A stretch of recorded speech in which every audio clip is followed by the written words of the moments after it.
Usual gang of misfits and dope addicts are here. But John in Orem wants it clear that he has his own ride and does not need to ride in his best friend's.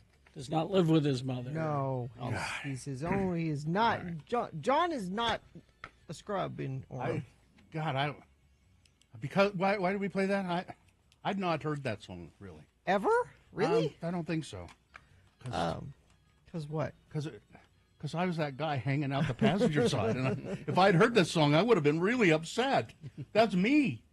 On this day in 2002, Lisa Lopez, the city of Atlanta, declared this as TLC Day to remember Lisa Left Eye Lopez, who was killed in a car crash at the age of 30. In Honduras. So I'm a scrub. Apparently you're a scrub. So she don't want you. I don't want no scrub. A scrub is a guy that can't get no love from me. Hanging out of the passenger. That's me. Yeah.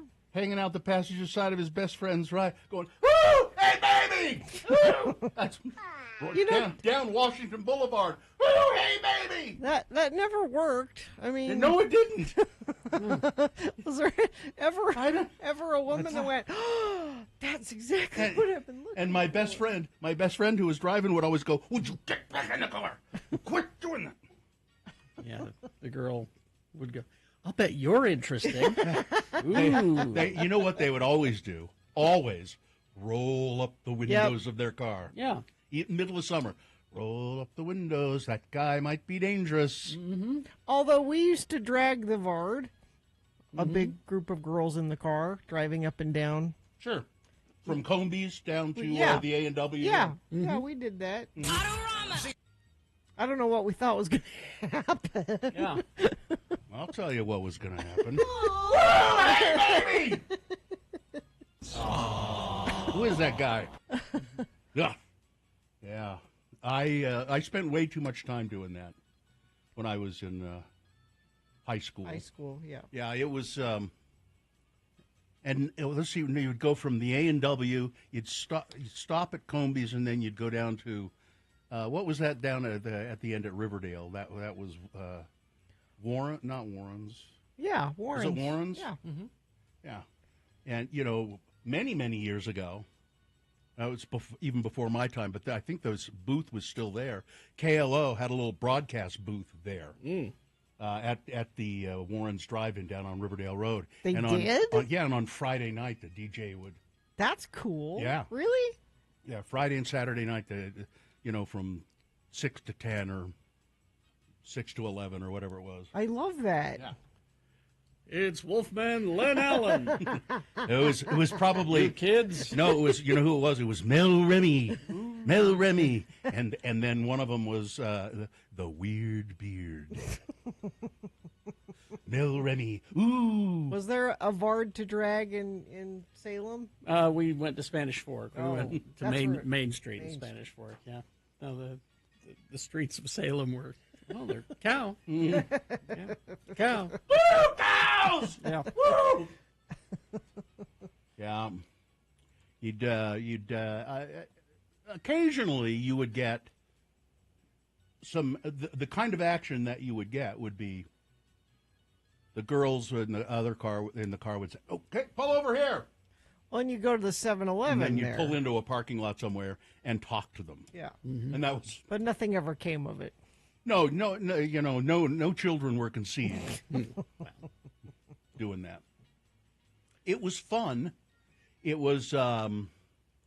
It felt dangerous, although it really wasn't.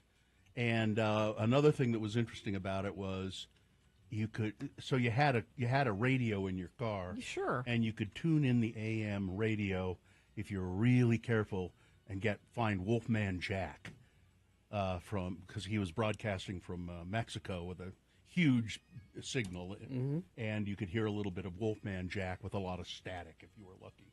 See, when I was in high school, it'd be me and my friend Angie and her older sister Lisa would drive, and we would ride in the back listening to the Purple Rain soundtrack, which is what we listened to. You were making statements. Yes.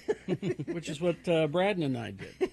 See, we tried the going up and down Main Street thing, and then we went, there's got to be a more efficient way of doing this. Oh.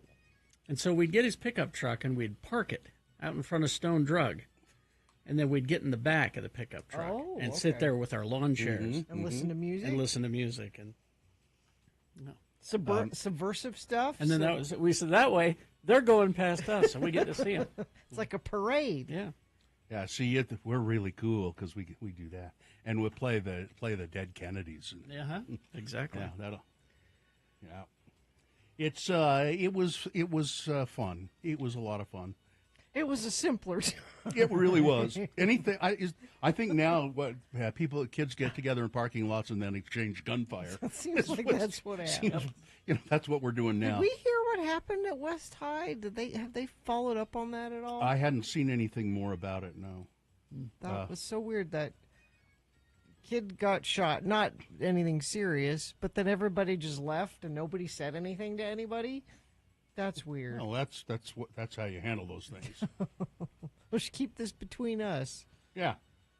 It might have been a family thing. Who knows? I was just trying to see if I could find the list of the DJs at KLO in Ogden.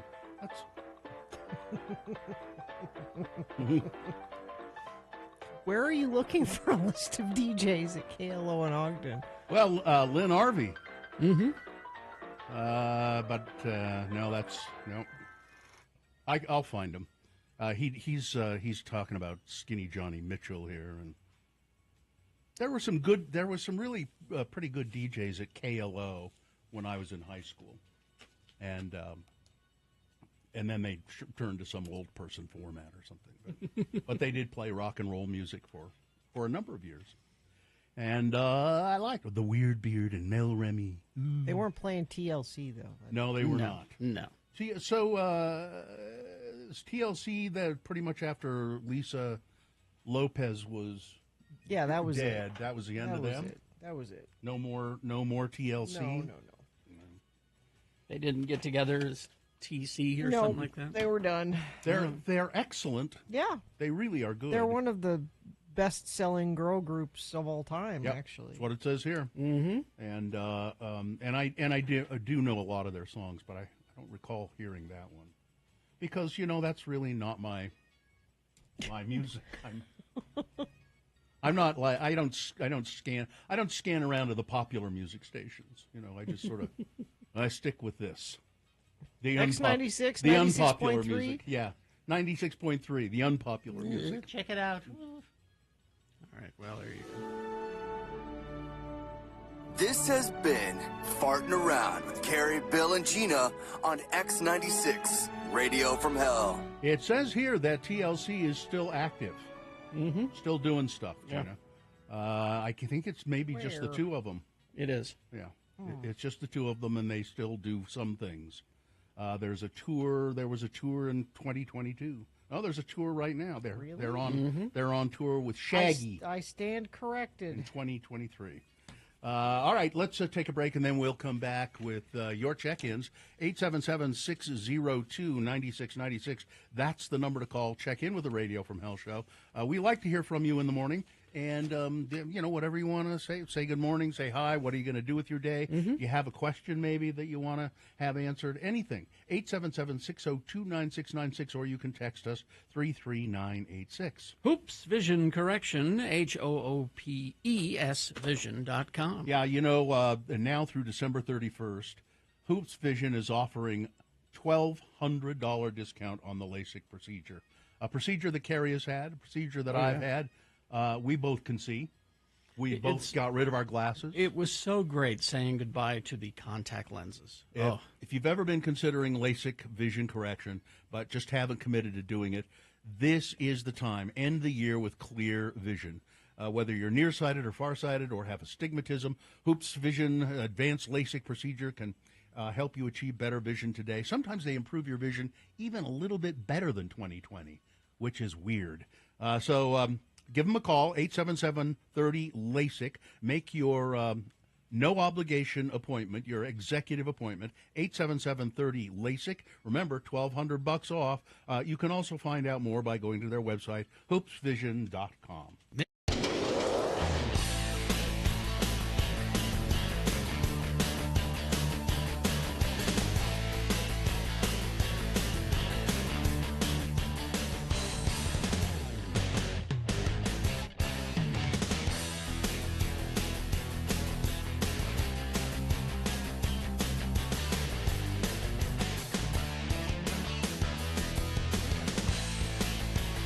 came across this. I want to know what you guys think about it. What's that? Okay. A father has come under fire for lying to his family and booking a hotel room for himself every few months and saying he's, quote, on a business trip. Now, you are never going to guess what he's doing every few months in a hotel room. Well, if we're never going to guess, why don't you tell us? It's not having an affair, which is probably what You would think Yeah. that. The man who's been with his wife for 12 years could not keep the secret any longer. This is something that popped up on Reddit. Okay. He confessed that his daughter, who's 4 years old, Okay. has a peanut allergy that has, quote, ruined his life Oh, this is nonsense.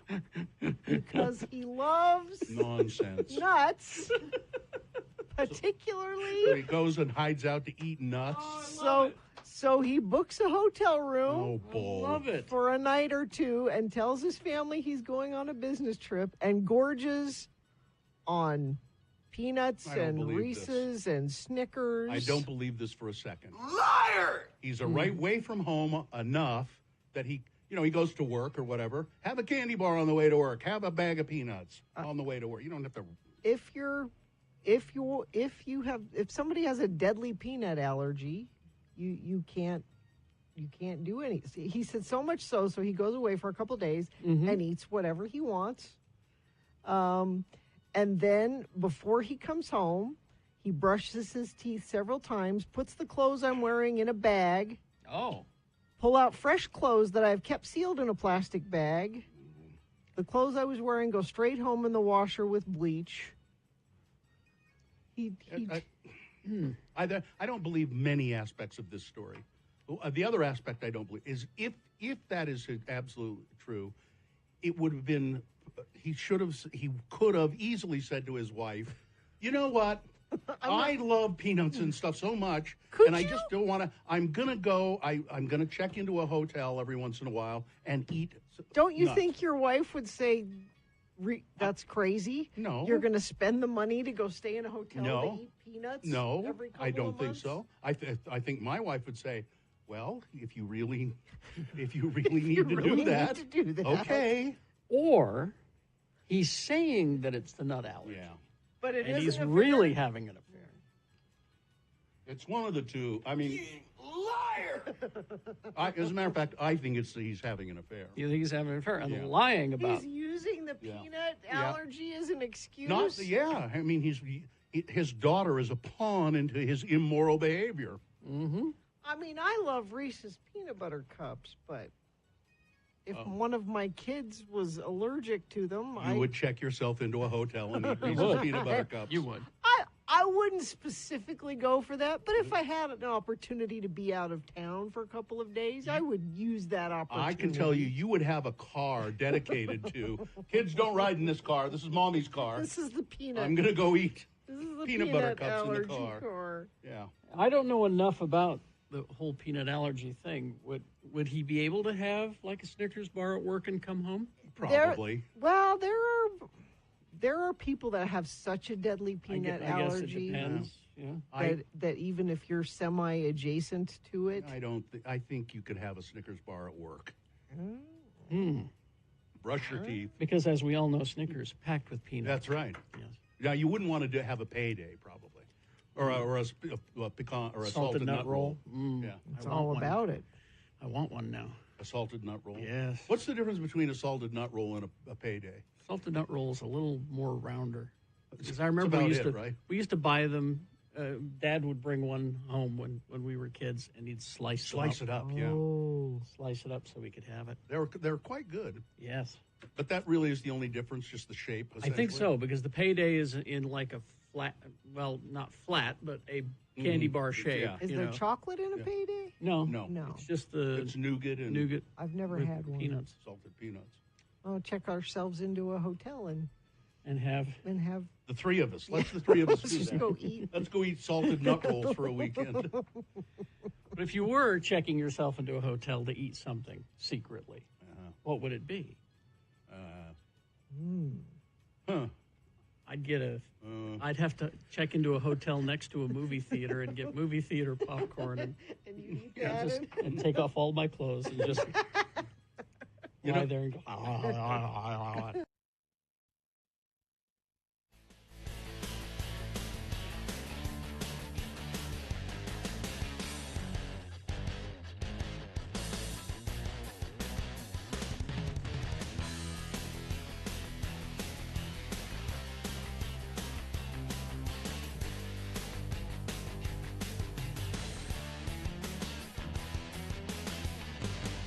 At 33986. All right, 621. Let's get this over. I'm for that.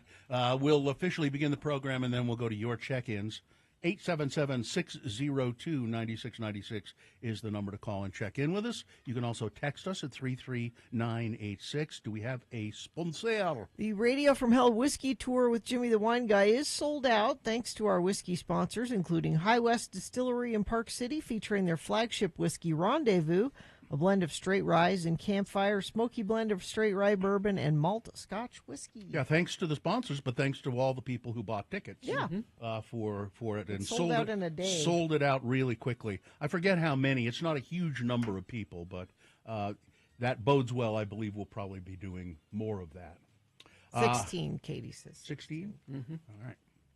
The moon is a waxing gibbous moon, 84.5% of full. The moon will rise today at 3:19 p.m. Today being Tuesday. It's the 12th day of November in the year of our Lord, Jesus Christ, 2024. It's a Fancy Rat and Mouse Day. Fancy rat and what is it? Fancy rats and mice are they are bred in captivity. They're not your common, ordinary, rats. They're pets, essentially. They're very smart, and anybody would love to have one in their home. They're very nice pets. National Pizza with all the works except for anchovies, of course, Day. Happy Hour Day. Everybody loves a happy hour. Oh, excuse me. I'm sorry. I believe happy hour is illegal in Utah. Could be. I think it is. Can't have drink specials. No. It's National French Dip Day. Ooh. So dip a Frenchman is what I'm taking from that. And it's World Pneumonia Day. I don't know why it has a day, but there it is, World Pneumonia Day. And this is the Radio from Hell show, starring the Lords of Morning Radio. There's Kerry Jackson putting on his work hat. I'm Bill Allred. Over there, Gina Barberi. Katie for short is our fine producer. I believe we have Dawson in there helping out with the production of the show today. Dawson, yeah. There he is. Hi, Dawson. And both dogs today. Both dogs? Yep, there they are. Last time, Dawson's dog was here. Gus, the dog. Gus barked at me. You're very scary. Well, I walked into the producer's booth after the show, and it was obvious Gus was barked at me because he was scared. Yeah. It was like slightly startled and like, who's this? Who is this? What's going on here? I mean, you could see in his eyes this kind of panic, like, I don't know what's going on here. Okay, I'll bark. Dad, what's happening? He's a nice dog. All right. Let's begin with Nicole. Nicole, good morning. How are you? Well, good morning. I heard you talk about Wolfman Jack. Yes. Yeah, briefly, And I can't remember what my dad had, I don't know if he embroidered something or if he had a pin, but he talked about Wolfman Jack all the time. He had where did your dad grow up? Well, I think he grew up high school years, like what you were talking, in Murray. In Murray. So it would have been difficult to hear Wolfman Jack, except maybe on the midnight special on the TV. Isn't that what it was called, Midnight Special? Midnight Special, yes. Yeah, the Midnight Special. But then he went to Davis, so maybe I'm wrong. So maybe he grew up younger years than Murray, and then he went to Davis High School. Well, then he would have even had a... Well, Wolfman Jack was national. It wasn't a local person. So. Well, he was national on TV. He was an L.A. DJ who moved across the border to Mexico because he could... there were no laws governing how powerful your signal could be. The transmitter was in Mexico. He was based in California. He still stayed in California. The transmitter was there. And he... Oh. Here he is. I move your picture. That's interesting. Here he is. From my wall, Have mercy. and I replace them, Both large and small. both large and small. To Simon Call, baby. And each new day Each new day. finds me so blue. Find me so blue. Nothing takes the place of you. Just remember, nothing takes the place of you. That's back when, well, Wolfman Jack did whatever he damn well pleased. Yeah, that's what I heard. Yeah. So that was him, baby. All right. Thanks, Nicole. Thanks, Nicole. Hey, thanks. Bye. Bye-bye. Have a great day. Bye. Let's go to Tracy. Hi, Tracy. Where are you calling from, Tracy? I'm calling from Fielding, Utah. Fielding. No, Bill. It was Fielding. Fielding. Excuse Fielding me. is Fielding. Utah. Up there in, is that up in Cache County? No, I'm actually in Box Elder County, just 10 miles north of Tremont. Oh, okay. And what do you, why do you live in Fielding? Well, I was born and raised there, kind of like, Carrie in the good old small town, good old USA, and that, so, and just kind of stayed there. In fact, when you guys were talking, you like Go it ahead. there. You like it there. I do. Yeah. I do. Yeah. And that kind of a good small town, good place to raise my kids and that, so pretty happy there. Good. And when you guys were talking about cruising Main Street and that's actually how I met my husband. Cruising Main Street. Wait a Logan. minute. Main Street and where? In Logan, Utah. Oh. We'd go over to Logan, Utah, and cruise Main Street over there, and that's how I met my husband. Now, did he wave you down and you pulled over to the 7-Eleven and He talked sure in the did. parking lot? He And, sure did. and that Yep, led to totally. marriage. How long have you been That married? led to marriage. We are going on, let's see, about 24 years. Wow. So you, Gina, and you, Carrie, who said that never works. True It love. worked. It worked. Oh, it worked. I mean, I could point to several examples in my high school yearbook, but it never worked for us. Yeah. I could point to some examples of unwed mothers that worked. Well, congratulations. And luckily, I was not one of them. I was not an unwed mother, which was a rarity for Bear River. That's how you get your man. That's You right. lock him down. Exactly, up there. Yeah. That's right. Well, Tracy, nice to hear from you in Fielding, I'm glad that worked out. Yep. All right, Tracy. and congratulations. All right, thank you guys. Bye. Have a great day. Bye-bye. See ya. All right. Okay. Let's see. Groundskeeper Bob checking in. Happy rainy Tuesday. Sketchy Blake of Ogden. Mixer driver Shane. Woodworker Willie. Let's see. Zane of Dallas checking in. We should let kids believe in Santa. Because like some of us, we believed in our first marriage. Oh, wait. Oh, Zane. Telling some jokes this morning. Lane from Morgan. Lane in Riverton. A&W Papa Burger Fry and Drink, $5. Yeah. Okay. Meshach of Erda checking in. Rye of Orem. Right Wing Wade. Mauricio from Pittsburgh. Mike in Nashville. Tristan of the most west of Jordans checking in. Looks like everybody's here, so we can begin. Traffic. Oh, hey, damn it. Well, Right Wing Wade says checking in from I-15. Slow down, leave early, very wet roads, lanes both directions. Running smooth. I do actually have a couple of accidents to tell you about. Crash westbound SR 201 5600 west. Crash southbound Bangor Highway 83rd south, milepost 12.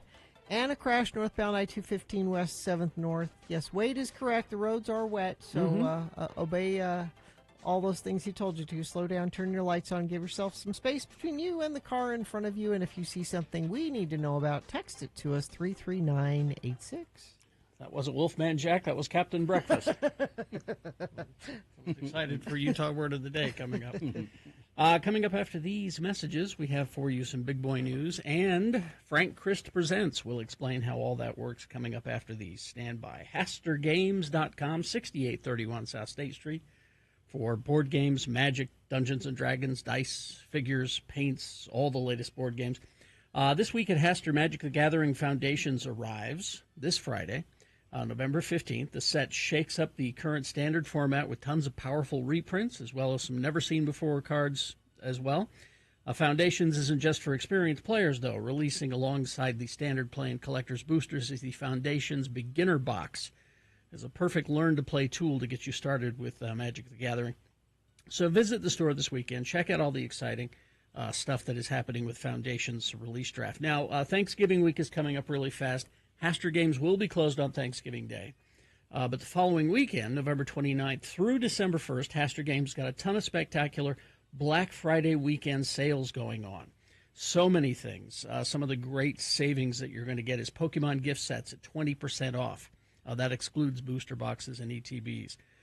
You've got Warhammer 40,000 Kill Team Hivestorm at $169.99. That's $60 off MSRP. There's a whole bunch of different sales going on their Black Friday sale. So go and check them out. HastraGames.com or 6831 South State. Hastra has it.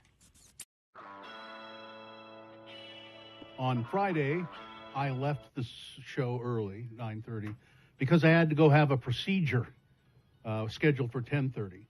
And I wasn't going to talk about it other than to say it was a procedure, but Gina, I think off the air, said to me, or maybe it was on the air, I talked about my hysterectomy. Yeah, that's personal. Yeah. Carrie's had a testicle removed. Yeah, we did. We talked about it on the air. And I said, okay, I'm having a procedure having to do with my prostate.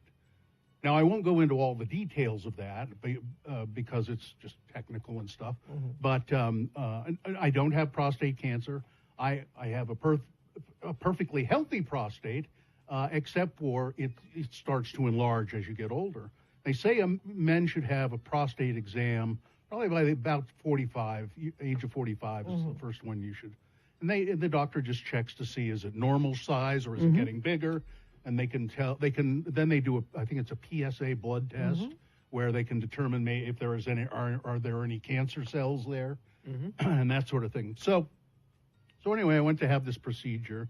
Another reason that I decided was okay to talk about it today and on Friday, I started getting emails from people saying, thanks for talking about this. You know, people are embarrassed to talk about things like this, about their prostates and their other body parts, and we shouldn't be because, you know, these... it's healthcare. Here's one email that I got. Thanks for letting me listen. I just moved to Reno in July because my now fiance got into medical school. She started doing face-to-face patient exams that include basic strength tests, neurological, etc. She also started doing more invasive evaluations, like checking the prostate. One thing I did not know is that the school she is in, University of Nevada, Reno, actually hires actors as patients. So she had a new patient and told me as nervously she put her investigative finger in the place where you put it. He immediately corrected her course of action and said, no, you've really got to get it up in there.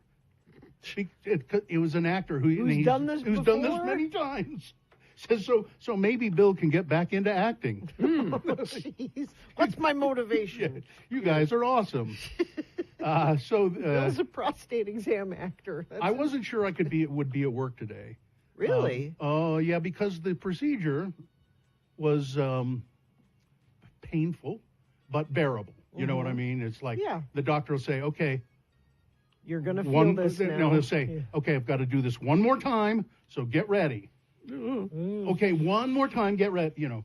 And you're going, and there's you've got fortunately the laughing gas, which you have to pay extra for because the insurance company would just as soon have you suffer. Yeah. And the laughing gas doesn't do anything for pain. It just makes you not care, really. And it still hurt, but I was laughing while it was hurting and joking about it. But so when it's over, they tell you to expect lots of different things happening. Blood in your urine. They were mucking around in there. You know, blood in your urine, it's normal. It will be normal. It could go on for days. All kinds of... Well, what happened to me, I had a little bit of that, but one thing that happens is frequency of urination. You haven't gotten any rest, have you? The first day, I did not. I probably slept 20 minutes at a time all night. Oh, God. And what's weird about it is, you know, Carrie, I don't know if it's the same for women, but when you feel the sensation, I have to pee. You can kind of hold it Yeah. back and sit and go and contemplate it. And, I don't want to get you up. know. Now, if you do it too long, you'll go, uh-oh, I got to run. Yeah. There's none of that. It was just like instant. It's happening now. Yeah. And I actually did not make it to the bathroom twice. Ooh. It's terrible. Ugh. It was just, and so but then yesterday it was quite a bit better. And today I'm wearing my pants where I can just hurry and throw them off. Yeah. I don't have to You have worry those about breakaway stripper pants? Yeah, I don't have to worry about belt buckles or anything like that. And I may have to run out during some portion of the program. You don't know. Okay. So if I just disappear while the show is on, that's what's going on. Now, it might be indelicate, but Yeah. why wouldn't you, for a day or two, Mm-hmm. wear something that would make it not so bad if you didn't make it all the way? I thought about that, wear adult diapers just or for something. this isn't a permanent I'll thing, tell you. just for a day or two. So I tell you what I did do. As I left the office, the nurse said, "Oh, here, take this. There might be some leakage." And it was this little conical thing, that you're supposed to, put over your, your junk. Mm-hmm. And I said, "Oh, okay." And I did that on the way home, but it didn't do any good, and it kept. So when we got home, my wife said, "Well, here, let's get some panty liners." I was going to say. I yeah. got panty liners. I said, "What?" She said, "Yeah, panty liners." And we put that in, stuck it down on the underwear, and that worked beautifully. Yeah. So, but I did think about adult diapers Just because when I was asleep, Mm-hmm. and that actually had happened this morning, I almost didn't make it out of the bed. At one point, I just woke up instantly and went to the bathroom, and But ultimately, when this heals, I mean, the procedure is designed to relieve. When your prostate gets bigger, it puts pressure on your bladder, and that causes different problems with urination. So, and it can also, I think it can hasten cancer, or So this procedure just takes the prostate and so it's not resting on your bladder. Yeah. That's all it is, and then you don't have to get up 5 times a night. And so, but right now it's like, whew. But I'm amazed. I read all the things, the symptoms, and said expect this to go on for 7 to 10 days, and and I'm really pretty good, except for that. Well, and it gets Do you need better. to go? Do you need this? We've been No, talking I for just a while. went. I just went. Oh, there we go. So that's what it was. By the way, if anybody has any questions that they want to ask me about the procedure or prostate or whatever, just email me, bill@x96.com, and I'll be happy to answer more personal questions via email if you want to do that. I allegedly thought of buying a key to the laundry machine at my apartment complex because it takes quarters, and allegedly it would have let me do laundry for free. There's allegedly a key that you can buy. No, there is. Yeah. He keeps seeing allegedly so he doesn't get in trouble. Well, he allegedly, didn't do it. Right. That's why he said allegedly. Well, I didn't do it, but if I did, the key didn't fit anyways. So you almost did it. So allegedly, these people were selling you something that would allegedly allow you to rip off people. Instead, you allegedly got ripped off by a company that sold you this item. That'd be an alleged company. I don't know who's allegedly ripping off who here, because it sounds like allegedly you got ripped laundry is allegedly $1.25 a load, which isn't much, except it's quarters only. Nick. And imagine allegedly having to go to the bank every single week to get quarters just to do your laundry. Nick, allegedly. Even though the key that you allegedly got did not work, you still allegedly committed a crime by trying to do it. Allegedly. By trying to do it. And I don't want to hear this whining and belly aching about having to get quarters. You go to the bank every once in a while and get a couple of rolls of quarters. Big deal. Don't they have an alleged change machine in this alleged No. laundry? They don't allegedly Why provide would anything. Why would they allegedly do that? It's like they don't want you to allegedly do anything. That's just allegedly crazy. I know why they don't. I wouldn't do it either. You wouldn't have a change machine allegedly in your alleged washing? Why not? Because it's another pain in the ass that you have to take care of. When it doesn't work right or people complain about it. No, I wouldn't do that. Get your own damn quarters. Allegedly. Allegedly.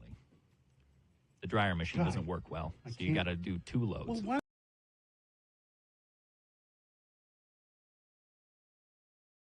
Three, Tony Thompson, drummer extraordinaire. He was a drummer for Chic. He played the drums on David Bowie's Let's Dance, Power Station, many, many things. Many things. But not anything anymore. No, he died of cancer. Oh, very young, age of 48. Yes. All right, 6:41 right now, and time for some big boy news and opinioendo. Right after that, it's Frank Christ presents They're Fine, They're Just Fine, the Dead Celebrity Game. A twist on the game today. We will give you a list of 4 celebrity names. 3 of those celebrities are dead. Oh, No. not fine. No, not fine at all. One of them is fine. Very much alive. Pick the fine one, and you will win. Tickets to see Papa Roach with Rise Against and Under Oath live at the Maverick Center on April 3rd. Papa Roach tickets, 877-602-9696. Give us a call. Play the twist. It's got a twist. I think Frank was a little depressed. This Frank Christ Presents episode coming up at 877-602-9696. Right after this, Big Boy News and Opinioendo brought to you by... America's First Nutcracker is nostalgic, charming, and magical. Witness the historic 80th anniversary of the Nutcracker opening December 6th with the magical music of Tchaikovsky, performed live by the Ballet West Orchestra. Tickets at balletwest.org. Well, HBO has announced that they're doing a Harry Potter adaptation. Yes.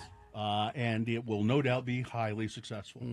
And they're looking at casting. They're hoping to cast Mark Rylance, who is an incredible actor, and he's won all kinds of awards. And he's one of those kind of actors that you don't really recognize him.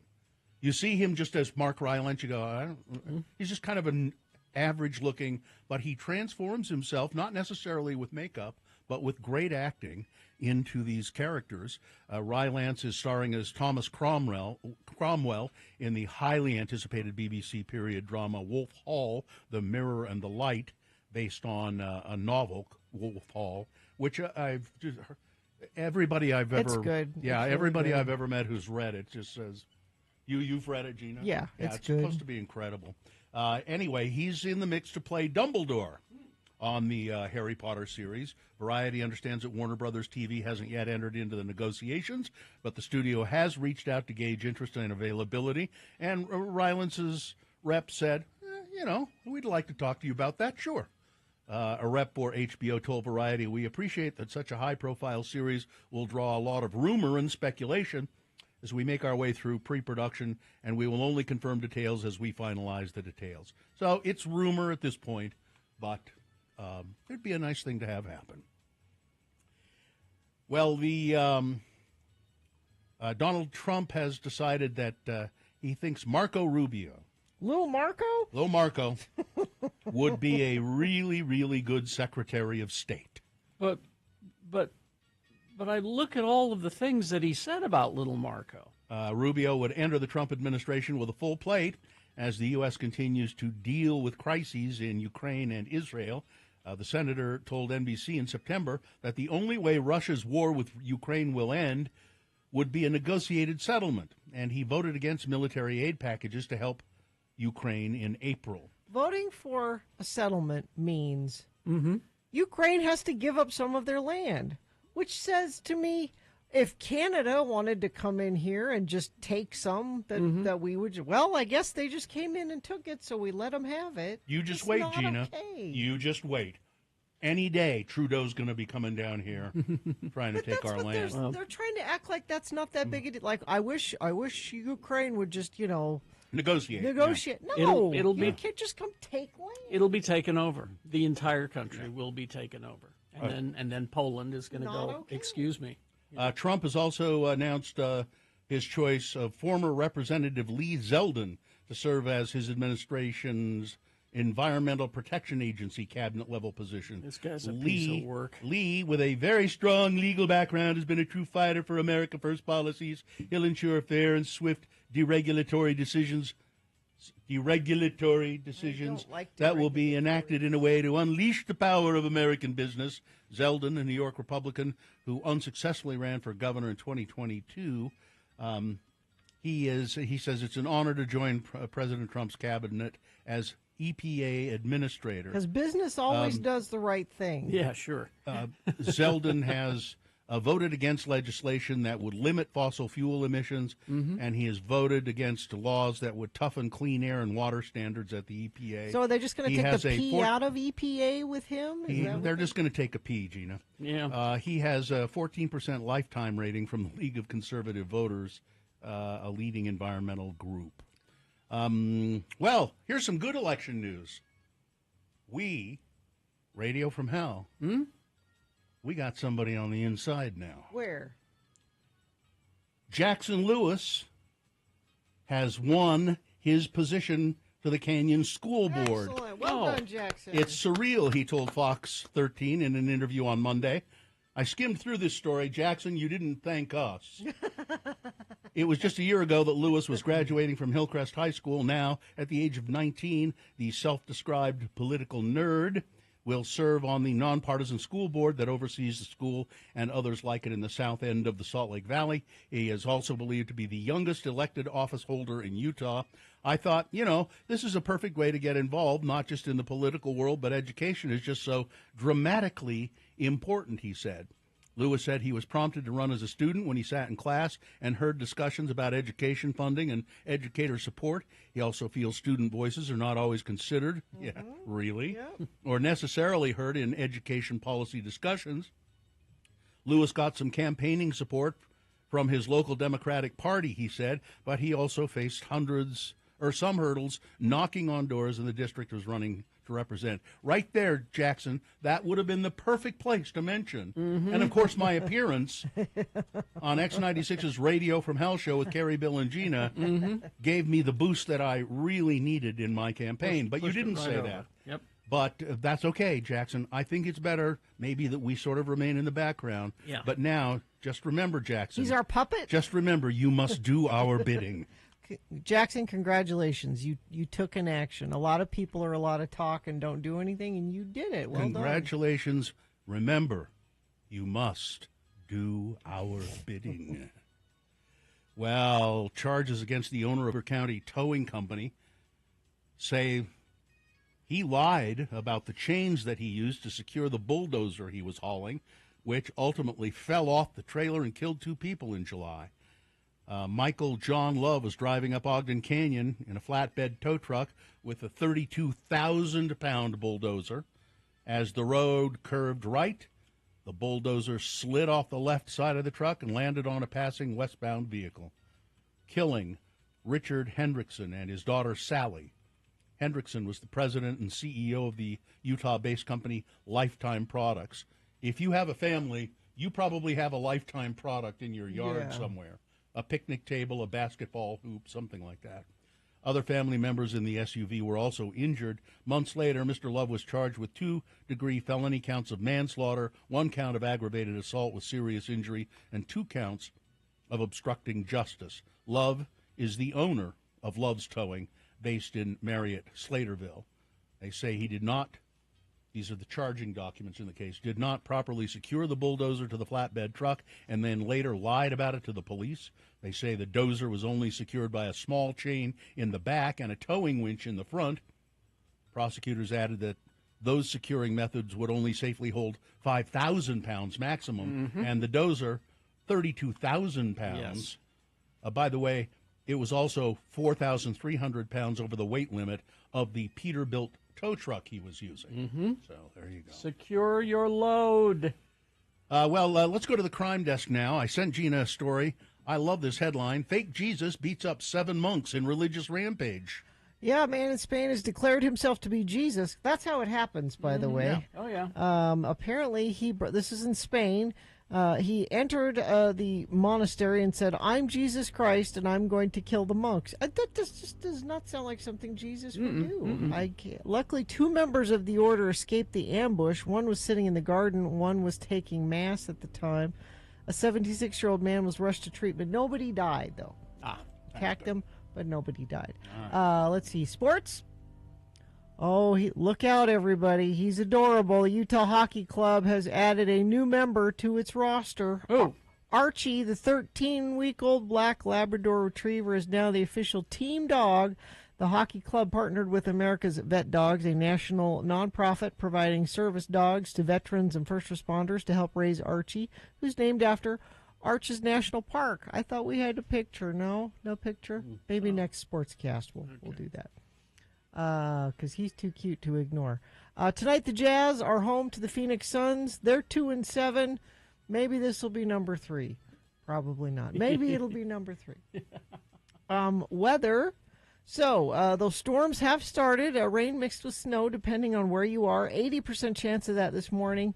It will run through about midday or so, and then we should have a little bit of clearing in the afternoon. It looks like high of 47 today. Traffic. Just a reminder that the roads are wet, so be prepared and give yourself a little extra space. And make sure your lights are on. Please. Crash northbound I-15. This is in Kaysville, milepost 327 off to the left shoulder. Crash southbound I-215 west 7th north in Salt Lake.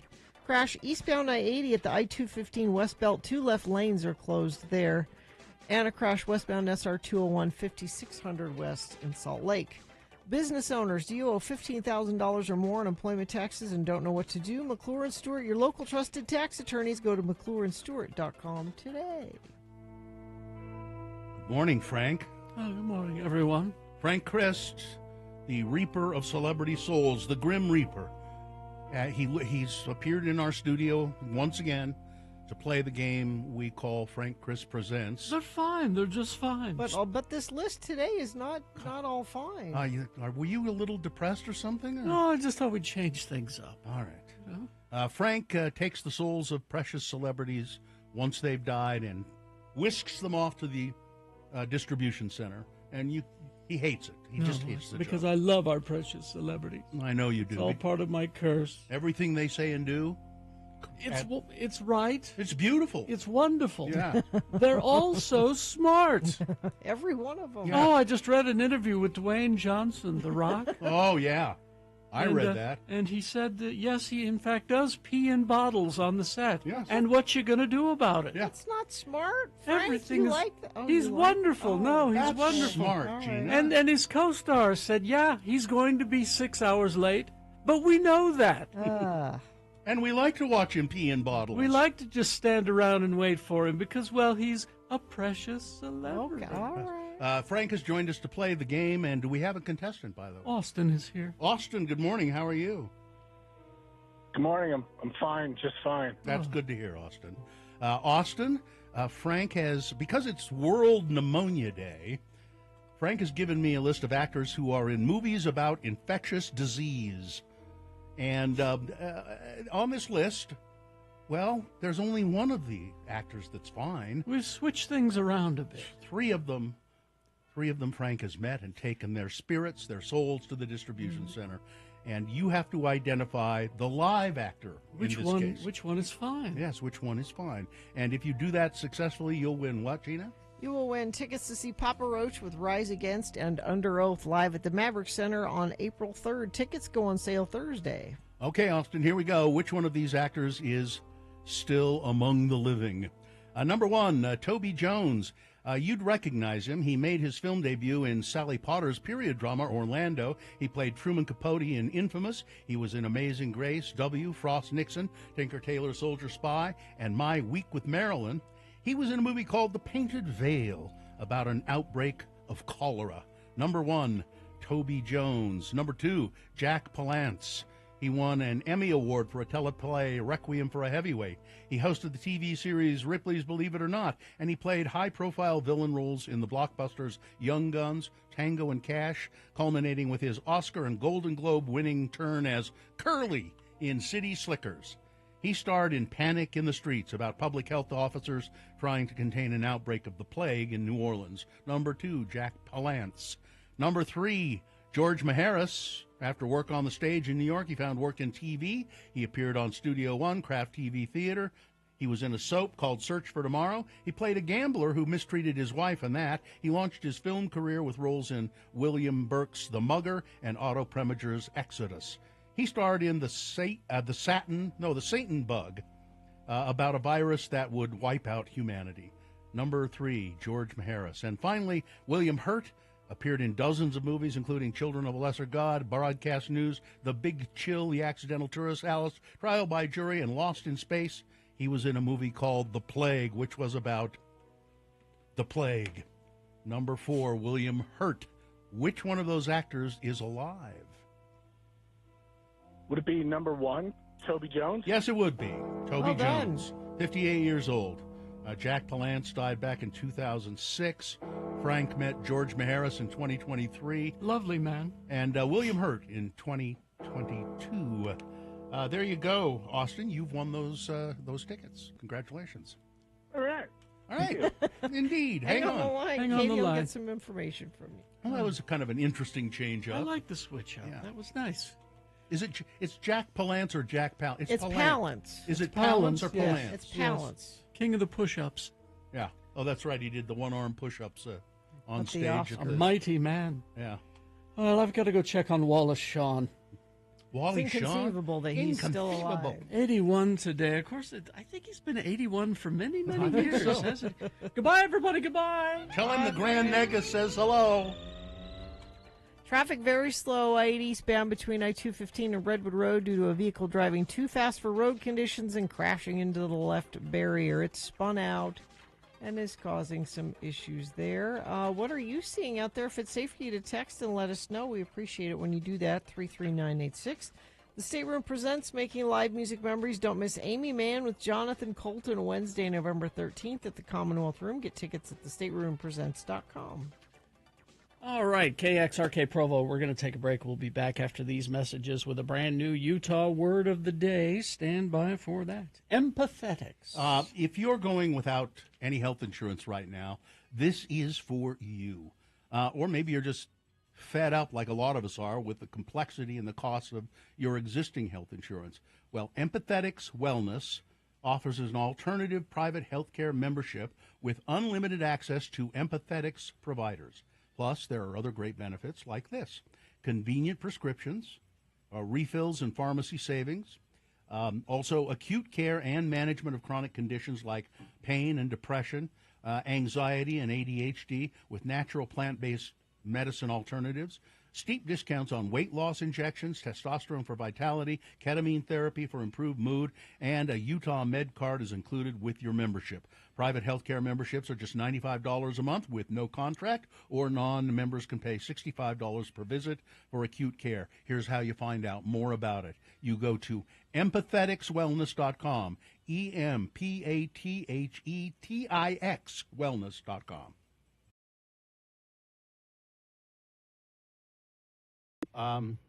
I've got this list here A list? of the oddest laws in America. What?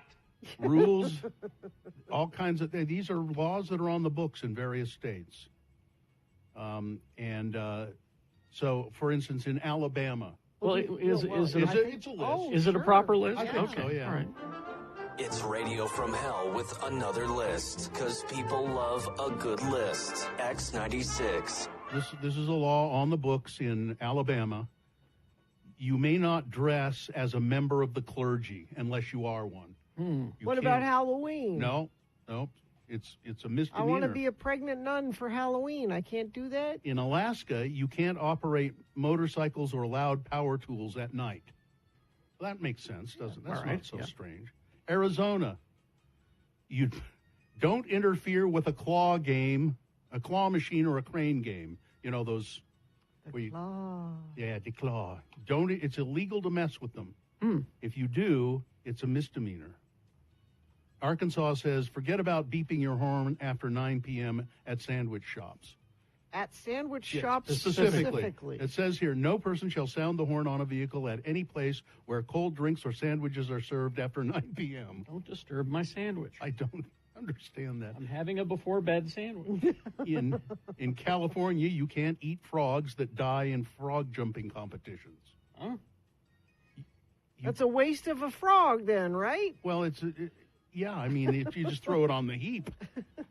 Colorado, you can't use upholstered furniture outside. Why not? I don't know. You can't So use you have to use upholstered furniture outside. Oh, here I bet this is the reason. It's outdoor furniture lobby people saying you must buy outdoor furniture. I think it's because it just looks trashy. That's why I made that law. You can't use upholstered couches, mattresses, or in the front or backyard or the side yard. I'm an elected official, and I've decided that looks trashy. Now, this is a good law. In Connecticut, it is against the law to sell silly string to a minor. Oh yeah, we're anti-silly. That's a good idea. You know, I think what about mascots? I think only mascots can have silly string. No, they're dangerous with silly string. And that stuff's flammable, you know. Is it? Oh yeah.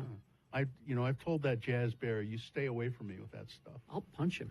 In Delaware, you can't whisper or use profane language in a place of worship. You can't whisper in a place of worship? Yeah. Does that mean you're supposed to only talk out loud? It says no person may disrupt religious worship by noise, talking, or whispering, or by rude or indecent behavior. But how do you tell your kids to knock it off? You just shake your fist at them. Tell them they're going to get arrested. Don't feed the alligators in Florida. That's not odd. Yeah. Georgia, you can't have chickens crossing the road. Well, it's just a good idea. Well, but they need to get to the other side. Well, I'm sorry. They really don't need to. You have to carry them. What kind of business do they have? What business are they carrying out across the street, really? And in Idaho, you can't carry a red cane or a white cane unless you're fully or partially blind. That's right. You can't dye a baby chick in Illinois. Yeah, in Indiana, don't even think about catching a fish with your bare hands. Why not? No hillbilly hand fishing? Nope. They got a whole series of shows about that. In Iowa, don't pass off fake butter as real butter. Now, that's a good law. That's a good law. Let me see where... Give me a good one to end with here. We don't have one for Utah. We don't have there one. There are all no of our weird... laws. Yeah. Just look at our liquor laws. That's all you need to know. In, let's see, in... one more. I got to get a good one here. In Maryland, it is illegal to use stench bombs. What is a stink bomb? A stink bomb. Any liquid, gas, or solid substance or matter of any kind which is intended to be thrown, dropped, poured, deposited, or discharged for the purpose of producing a noxious, nauseating, sickening, irritating, or offensive odor. No stink bombs allowed. Somebody did that to me once, so I'm going to make a law about it. Yeah. So there you stop go. it. We hope you'd enjoyed another list with Radio from Hell on X96. I'm an elected official.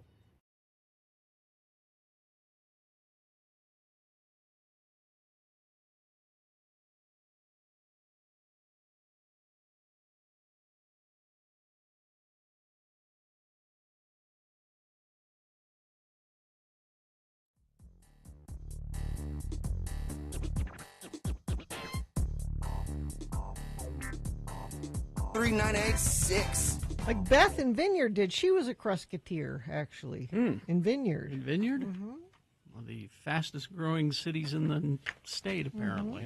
Yeah. Did you ever know anybody that was a Mouseketeer? Not personally, no. I mean, couldn't you sort of sign up to be one at home? As our Mouseketeer? They didn't have, maybe not. Yeah. I don't know. I had a T-shirt that said that I was a Mouseketeer. and you had the hat, yeah, the Mickey ears. Yeah. I don't think that officially was how you It didn't do officially make you a Mouseketeer. It wasn't carrying a net. No. Carrie and Annette. Annette. I thought you said Carrie. Annette Funicello. I thought you said Carrie Annette. Mm-hmm. Which I thought, well, that doesn't make any sense. Why would he carry Annette? What about Mary? Mary Annette? This is terrible. All right. It's sort of like the Utah word of the day. It is kind of. Which, by the way, this particular Utah word, as I was going through some old email looking for anything to get me to write something, this was suggested by our former intern, Miriam. Oh. I believe. All right. Miriam suggested these words. Okay. Brought to you by the holidays can bring joy, but also financial stress. Solution Loans understands. Receive up to $3,000. Don't let money troubles ruin your celebrations. Apply online at solutionloansnow.com. Mention the code word Santa for free payment.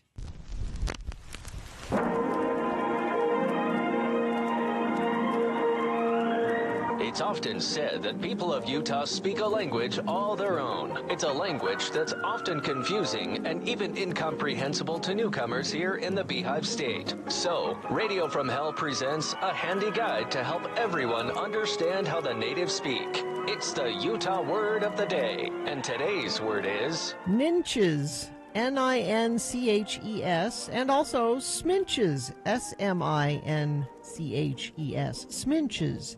And now we find the mayor of Mona, Utah, Don Criddle, having just exited his morning shower, wrapped in a towel, standing in front of a full-length mirror. Again, it's ninches and sminches. I cannot stand it no more. Things have got out of hand. There ain't nothing that feels right. What's the matter, Daddy? You got yourself all in frustration of some sort. What's making you fret? Looking at my reflection in this mirror is what's doing it, son. I have become a huge mound of flesh. I'm a round mound with no rebound. I can't stand the way I look. Well, Daddy, there's one quick and easy solution. If you want to lose, do you want to lose 10 pounds of ugly fat right away? Well, of course I do. How can I get rid of 10 pounds of ugly fat? Cut off your head? Get it? You cut off your head. Ha ha. I love that joke. Ha ha ha. Really funny. You are pretty fat, Daddy. I mean, you're so fat that the picture I took of you last Christmas is still printing. Oh, no. One good thing, though, Daddy. You are so fat that you don't need the internet because you're already worldwide. All right. Enough, Mr. Funny Pants. You're a real Brian Regan, ain't you? Thank you. I'm serious now. I got to get rid of some of this blubber. It's not good for my health. I'm too fat to wear my sash. You know, the one that says Mr. Mayor on it. And when I go to city council meetings, I can hardly fit into the mayor chair. Oh, okay, Daddy. I think I know what you need to do. You need to go down to the Flying J and ask for Judy. Now, Judy runs the Mona Fat Begone franchise right there at the Flying J. She has all the up-to-date fat loss drugs like ephedra. Judy will help you lose some fat in inches. You lose the fat first, then you lose some inches. Really? Can this really work? Well, I heard about it on the radio, on the Captain Breakfast and Benny the Egg show. Benny the Egg lost a whole bunch of weight, and he said that his egg size was down by about 9 inches. Well, I'm willing to give it a try. I got to do something. I mean, I can't wear any of my old clothes. Every bit of it pinches. Join us again some other time as we examine how the Utah natives speak with the Utah word of the day. So, ephedra. They don't have Ozempic down there in Mona? No, they just have ephedra. That's all they have. Monjar, how do you say it? No, Monjaro. No, none of that. None of that? Just Mormon tea. That's all they got. Ephedra. They're a little behind the times. A little behind. It works fine. They get that trucker aspirin. No. Yeah. I forgot to, I should have. So it's what's it called? What's her business called? The Mona. Fat Begone. Yeah, Fat Begone franchise. Say it with me now. Fat Begone. A little inside Oh, joke. no. Andrew wants to know.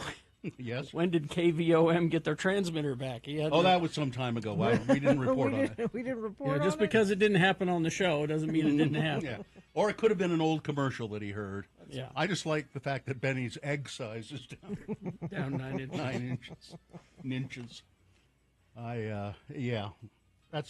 That was the best I could do yesterday. You did. That was fine. It was good.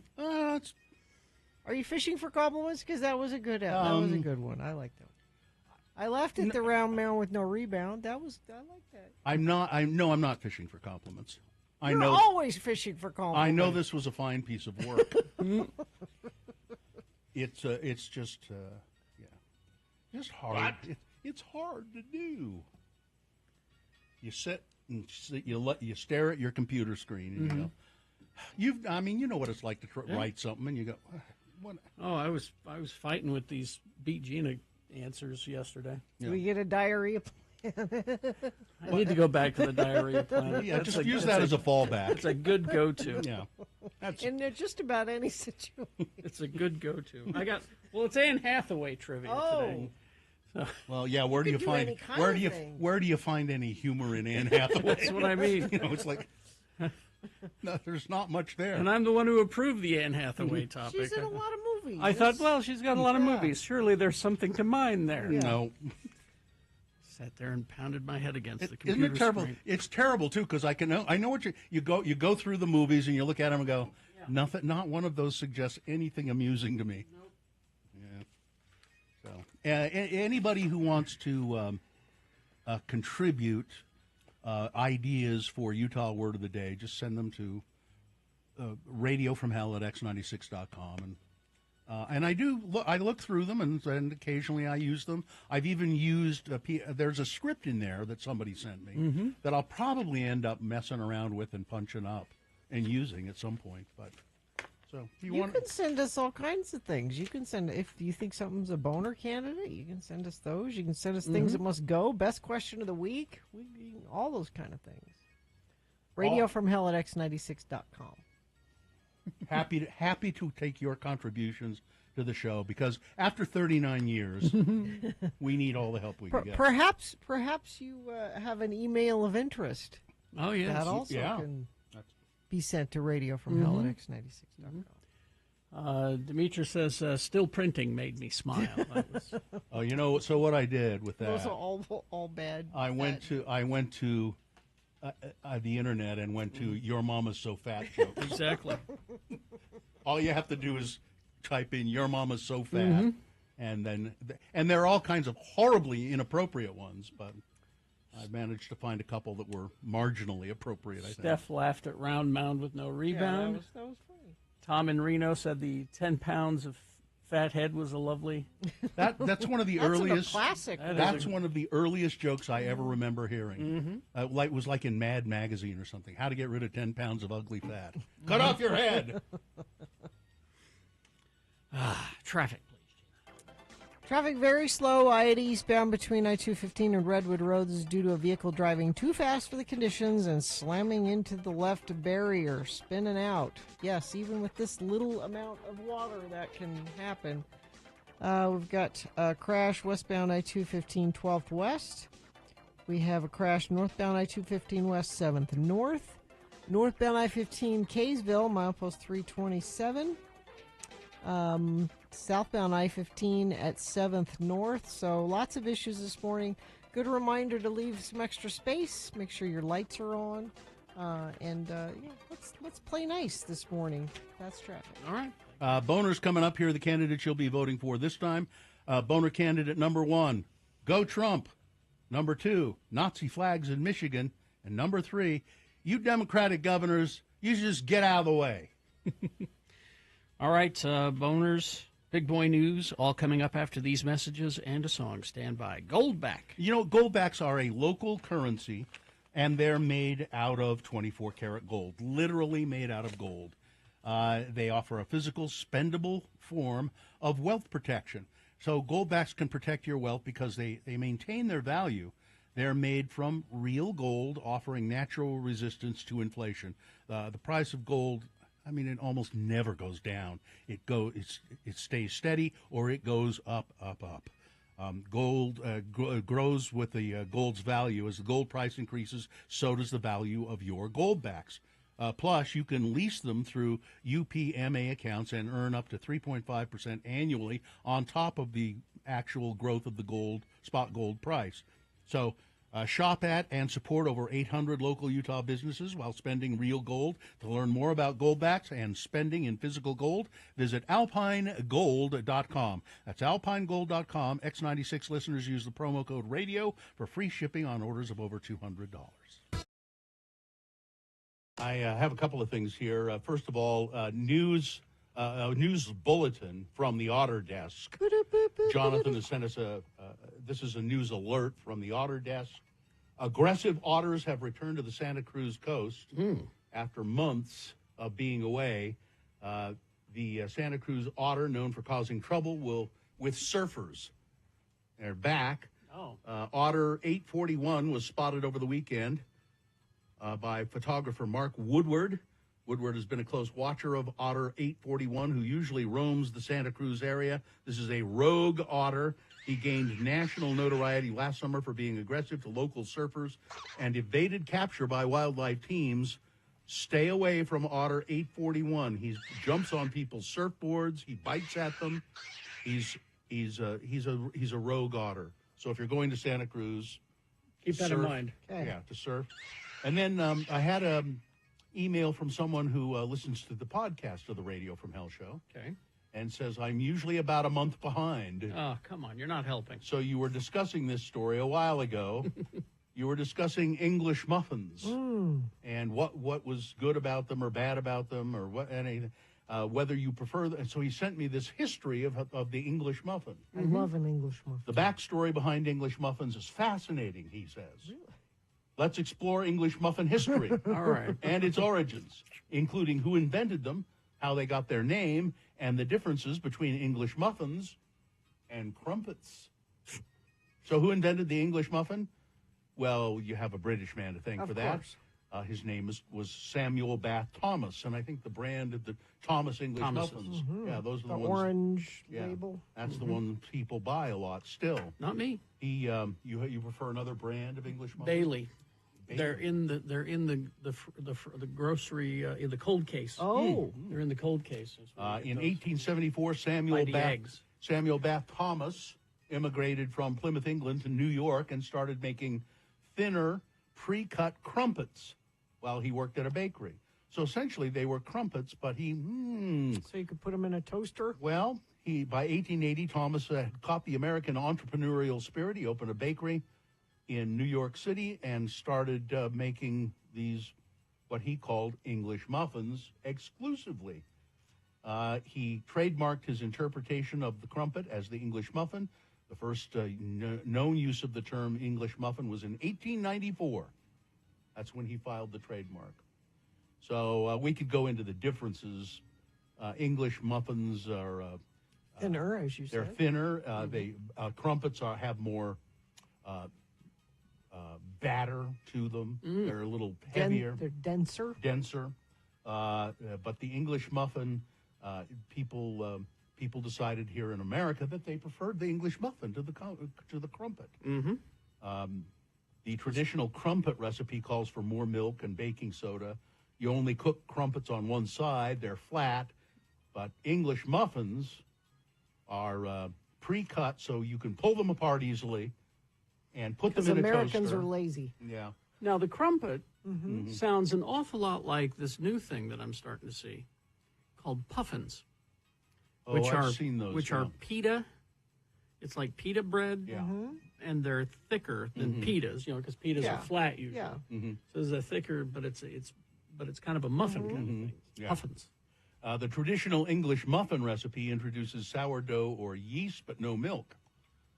English muffins come pre-cut, and after toasting them, you can put your favorite topping or use them to make a breakfast sandwich. Oh, I like to make a little English muffin and bacon sandwich. Yeah, that's Gina's idea of a sandwich. How is that not a breakfast sandwich? Bread and bacon. It's Nothing else. Reasonable breakfast sandwich. No, bread and meat is. You need an egg. You need. Yes, you need all that. You know, Cafe Niche up here, they make their own. They make their own? muffins. Yeah, Really? They're really good. Because you need the nooks and crannies for the butter. Kerrygold, got to be. Kerrygold butter. Yeah. That's the Irish. You're a butter snob. I'm a butter elitist. Irish butter. Yep. Now this story comes from Gold Medal flour, and they make a Big wide Flour. It's from Big Flour. They make a wide variety of English muffins. The original, light, premium, whole wheat English muffins. No, don't have raisin English muffins. I used to like a raisin English muffin. Yeah. So now I want an English muffin. We had some. Actually, and I remember the conversation we had. We had some English muffins in the house for some reason just recently, after we had discussed them, and I toasted up an English muffin and put butter and jam on it, and what? Oh, I just might as well just have a piece of toast. No, like I said, you get the Baileys, They're in the cold case next to the eggs. Mm-hmm. Delicious English muffin. Got to keep them cold though. Now we should have a discussion about when you have Indian food. What kind of bread should you have with Indian food? Naan, right? Well, there's naan, but there's roti. Roti is more traditional. Which I have not ever tried. I talked to Sim Gill about it. He said roti. Oh, you've got to have roti. It's like your naan, but it's more wheat. And he says it's easier to make. Yes. And it's softer. And he said roti is really the way to go. So I'm gonna get into making my own roti sometime. The Indian place that we go to has roti. Yeah, I've not had it, so it's good. It's good. We do this, and then we get hungry. I want to get I was looking online about roti, and you can order a roti machine kind of thing from that seems Amazon. like a big commitment when you're not even sure you've ever you've never had it. I'm sure it's bread.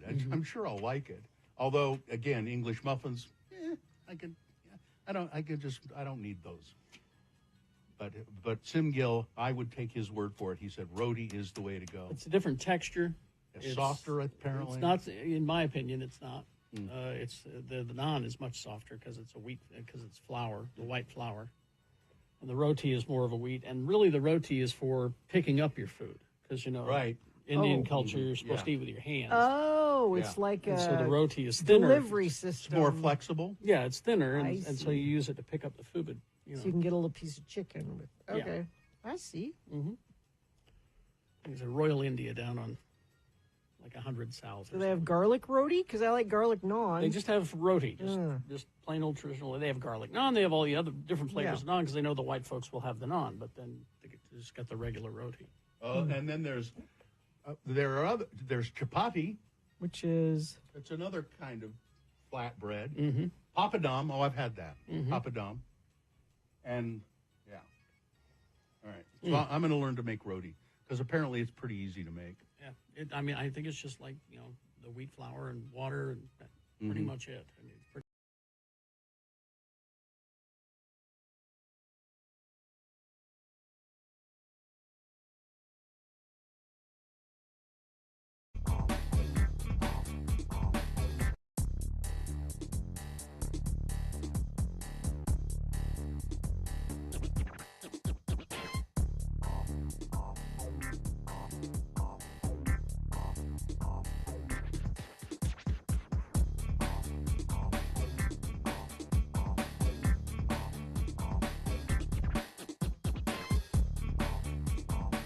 Because on this day, in 1985, Echo and the Bunnymen compilation Songs to Learn and Sing was released, featuring the single Bring on the Dancing Horses. All right, so there you go. Let's begin with a boner of the day.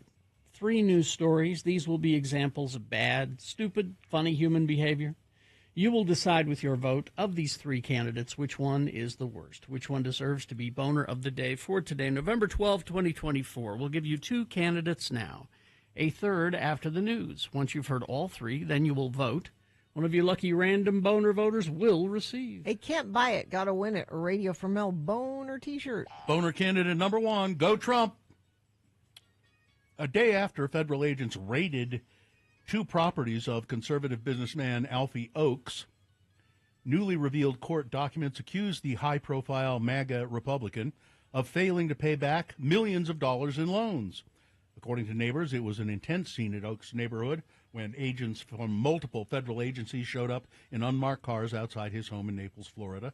Law enforcement also showed up at Oakes' packing plant in Immokalee. Lawsuit accuses Alfie Oakes of failing to repay millions of dollars.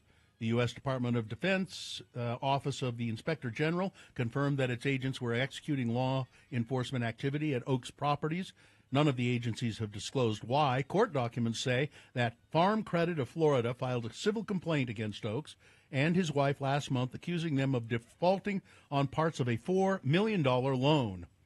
The complaint stated that Farm Credit had the right to seize property if the loan was not repaid, although it remains unclear if this financial dispute was the trigger for the recent action. John Mio,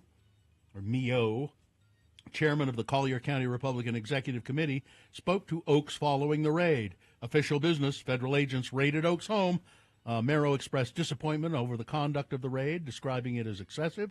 It's not a good look for America when you have 5 or 6 agencies show up at somebody's place of business or their home. Well, then don't steal Yeah, money. exactly. The crime Isn't is that a that bad look for America? the crime is that he's got to go through this process, and it wasn't done the way it would normally be done. Oakes declined to provide any comment to reporters, only saying, "Go Trump." You know, they when want to be approached. tough on crime, but it's specific crimes that Well, specific people commit. You know the crime that Yeah. they want to be tough on. Not theirs. Boner candidate number 1, go Trump. Boner candidate number 2, Nazi flags in Michigan. A group of people were seen waving Nazi flags in 2 different mid-Michigan cities, including outside of a Jewish play. Many people were waving flags with swastikas on them in front of the American Legion post in Howell. At the same time, the Fowlerville Community Theater performing Diary of Anne Frank on Saturday night. Jeez. A member of the Howell American Legion post said the Legion heard about the rising anti-Semitism and thought that people could learn from the play. So they supported people going to the play. That's why there were protesters outside of the American Legion.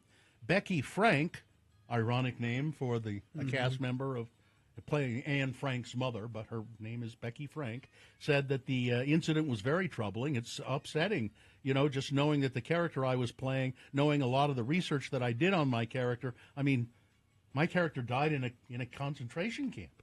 Brandon Johnson, director of the play, said he's never experienced anything like this. It kind of surprised me to have this. I had my name getting protested, my group getting protested, my play getting protested. The theater group had been performing the play for 2 weeks, and lots of people in the town saw it. They said nothing like this has ever happened in the town. By the way, though, the play was not interrupted, and the Fowlerville Community Theater said that they were able to finish the performance, and they were happy to represent the history that they did. Yep. Boner candidate number 2, Nazi flags in Michigan. Coming up in a moment, Boner candidate number 3, you Democratic governors should just get out of the way. Boner candidate number 3 coming up after this. Big Boy News and Opinioendo brought to you by... Waterproof your home with Baseco because water can make its way through your foundation in many different ways. Baseco specializes in a variety of permanent foundation waterproofing solutions tailored to your unique issue. From sump pumps all the way to major repairs, crack settling foundations, each solution backed by a guarantee. Schedule a free assessment today at baseco.net. Well, I'm sorry to add to the despairing news, but Megan Fox is pregnant with baby number 4 with... Baby number 4. This is her first with Machine Gun Kelly. What sort of hellspawn will this child be? The actress announced that she was pregnant in an Instagram post with one photo capturing her cradling her belly bump and another showing a positive pregnancy test. They can't even decide if they want to get married or not. She tagged Kelly in the post on the photo of her stomach. Nothing is ever really lost. Welcome back. I don't know. This will be her their first baby together, but her 4th and his 2nd. Fox is mother to 12-year-old Noah, 10-year-old Bodie, and 8-year-old Journey, with her ex-husband Brian Austin Green. Ooh, it was funny. Brian Austin Green was on Tori Spelling's podcast and talking about them dating while making Beverly Hills 90210. And she went on and on and on about the first time they had sex. So the movie or the TV studio rented out Disneyland for the cast of 90210 for the day. Like, you guys can have the run of the park. No one will bother you for the day. And Tori was saying, that's the first time we had sex. And he said, I have no memory of that. By the way, Fox and Kelly, whose real name is Colson Baker, started dating in 2020 after meeting while working on the film Midnight in the Switchgrass. Remember Midnight in the Switchgrass? No. Anybody? Nope. No, I didn't think so. If you don't remember that kind of thing, don't tell the other person. That's keep that to yourself. Yeah, but it's not nearly as entertaining. In a tense meeting Tuesday, the Heber City Council voted to dismiss a member of the city's planning commission after she declined to resign following an ethics violation in October. Jamie Hewlett you'll remember this story. Wasatch County Council candidate serving as an alternate on the Planning Commission was removed for her appointment.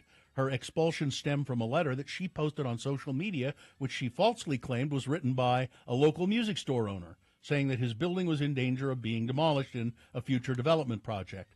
Heber Mayor Heidi Franco sent Hewlett a letter on Monday, a day before the election, asking for her resignation. Hewlett was less than a year into a 2-year term.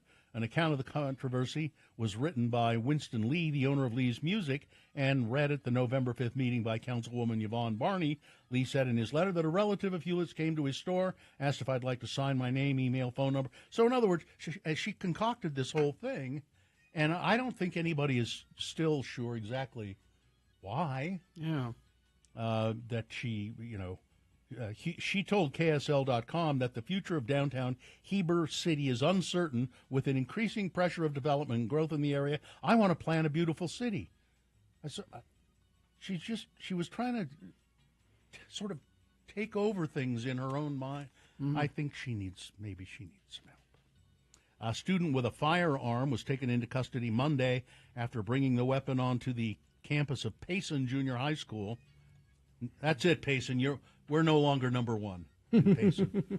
The Nebo School District said a report came in just before lunch that a student was in possession of a gun. Within minutes, the school resource officer and other school officials were able to locate the student and secure the weapon. Because of how quickly the student was taken into custody, there was no lockdown for the school. The U.S. government's Highway Safety Agency is investigating complaints that engines can fail on as many as 1.4 million Honda and Acura vehicles. The probe by the National Highway Traffic Safety Administration covers 2016 through 2020 Honda Pilot, Acura MDX, as well as the 2018-2020 Honda Odyssey and Acura TLX, also included 2017-2019 Honda Ridgeline. There are problems with the connecting rod bearings on vehicles, and it could lead to engine failure. Retailers are reporting that emergency contraceptive pills are skyrocketing in sales. Yep. The sales have jumped 966% after the U.S. Supreme Court overturned federal constitutional protections for abortion in 2020. And so people are buying them and stockpiling them. Just in case. They know what they voted for. Just in case. Here's a headline that is unnecessary. I'm not even going to do the story. Could a pilot strike disrupt holiday travel? What? Yes, it could. What kind of... I wouldn't even bother with that story. Well, I think it means... Maybe it will happen and maybe it won't. Apologize what for they meant. Apologize for it. Didn't mean that it... Could a pilot strike disrupt holiday travel? Well, yeah, probably. Let's see.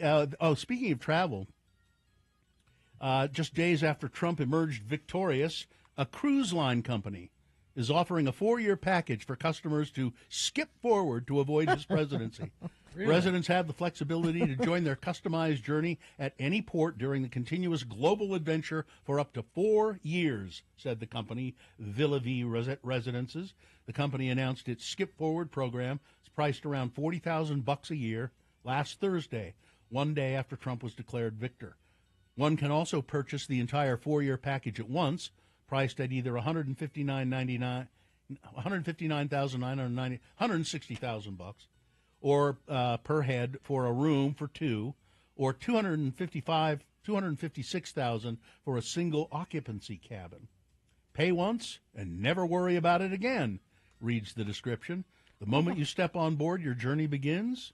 It's kind of like you could be on a time machine. Well, these haven't worked out great because they're the people that have said, "Oh, I'm going to retire. Yeah, I'm going to sell everything and go live on a ship, on a cruise ship." And I hear story after story of how I sold everything, and then they told me, "Oh, wait, we're not going." Mm-hmm. Or the other naive thing about this is that they think we're going to have an election in 4 years. Carrie, stop. Yeah. And just kind of bad news, I guess that here's a headline that I don't dare read the rest of the story. Scientists warn men could become extinct due to testicle mutations. It's not.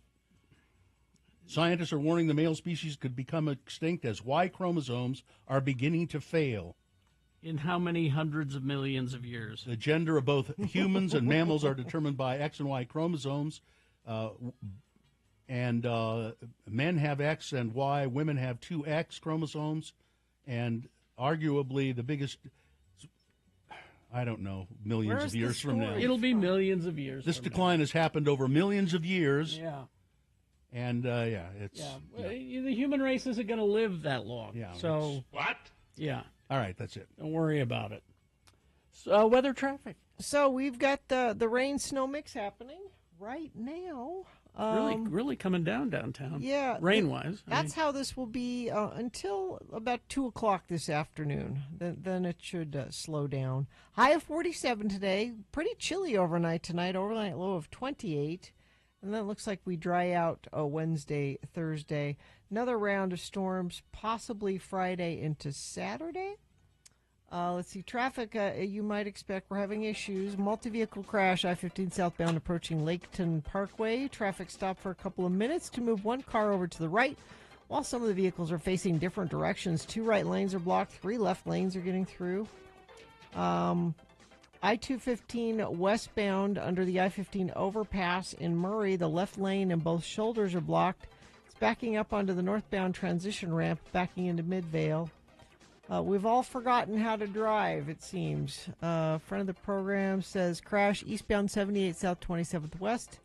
2 cars blocking the eastbound lanes. Thank you, Infinity members, for sending in all those traffic updates. You can do that via text at 33986. Excel Automotive Repair, commuter vehicle repair specialist, Asian and small domestic vehicles, dealership quality service at independent shop rates, located at 33rd South 290 East. To make an appointment, go to excelautomotiverepair.com. Here's boner candidate number 3. What? You Democratic governors should just get out of the way. Tom Homan, President-elect Trump's new border czar. Oh, yeah, this told Democratic governors to get the hell out of the way as the upcoming administration prepares its mass deportation plans, or you'll face unnamed consequences. Unnamed consequences. There will be massive jerk. There will be a massive deportation operation because we have a massive, never-seen-before illegal immigration wave, he said. It's not about hate. It's not about discrimination. It's not about being a racist. Yes. It's about those people entering the company illegally, which is a crime. See, when if they Democratic... say that, when they say that, that's exactly what they mean. If Democratic governors are not willing to help, then get the hell out of the way because ICE is going to do the job. Homan, by the way, in February of 2022, went to the Orlando World Center, Marriott in Orlando, Florida, took a seat among a group of young white supremacists. Yep. Homan, who oversaw former President Trump's brutal anti-immigration regime as acting head of Immigration and Customs, had been invited to speak at the America First Political Action Conference. Yep. As HuffPost first reported at the time, Homan claimed he was unaware of what this organization was all about. His assistant had booked him at the event, he said, and likely confused America First, the event's organizer, with another right-wing group. Sitting at the table, waiting for the event to begin, Homan got out his phone, looked up Nick Fuentes, the leader of America First, came across a bunch of articles. But he went ahead and spoke. Yeah, he didn't leave. No. After he left, Fuentes went on stage and praised Adolf Hitler. Yep. While other speakers cheered on Putin's bombing of Ukraine and called for Dr. Anthony Fauci to be hanged. Marjorie Taylor Greene gave a speech in which she told the assembled white supremacists that they had a responsibility to fight for our Constitution, asked if it inspired any self-reflection that somebody like Fuentes would want him to speak at this convention. Mr. Homan demurred. He said, I don't know. You know, I've never met Nick Fuentes. I might like him. I've never met him. Well, I'm not saying this is a bad group, he said. So when he's talking about Democratic governors, talking about California, Yeah. Arizona has a Democrat governor, Nevada has so a lot of states that might be called on to, hey, by the way, you need to assemble your National Guard and have them help us out. These governors are saying, I'm we're not not going gonna to do that. Better get out of the way then. And he was asked, now, are you going to separate families again like you did before? He said, you don't have to separate them. You just deport the whole family. And he was on a podcast where the host was blaming the Jews for 9/11. Yeah, yeah. That's the kind of crowd he runs with. But it's not about hate. It's Boner candidate number 3. Let's review the first two. And boner candidate number 1, go Trump. This is a guy who raises money, has raised a lot of money for the Republican Party, but now he's accused of failing to pay back millions of dollars in loans. Boner candidate number 2, Nazi flags in Michigan, because they're doing the play The Diary of Anne Frank at a little town in Michigan, so the Nazis have to come out and protest, of course. And boner candidate number 3, you Democratic governors, get out of the way. All right. Time for you to vote for Boner of the Day. Which one of these 3 candidates is the worst, in your opinion? Which one deserves to be Boner of the Day for today, November 12, 2024? 1, 2, or 3. Remember your candidate number, the one that you think should win.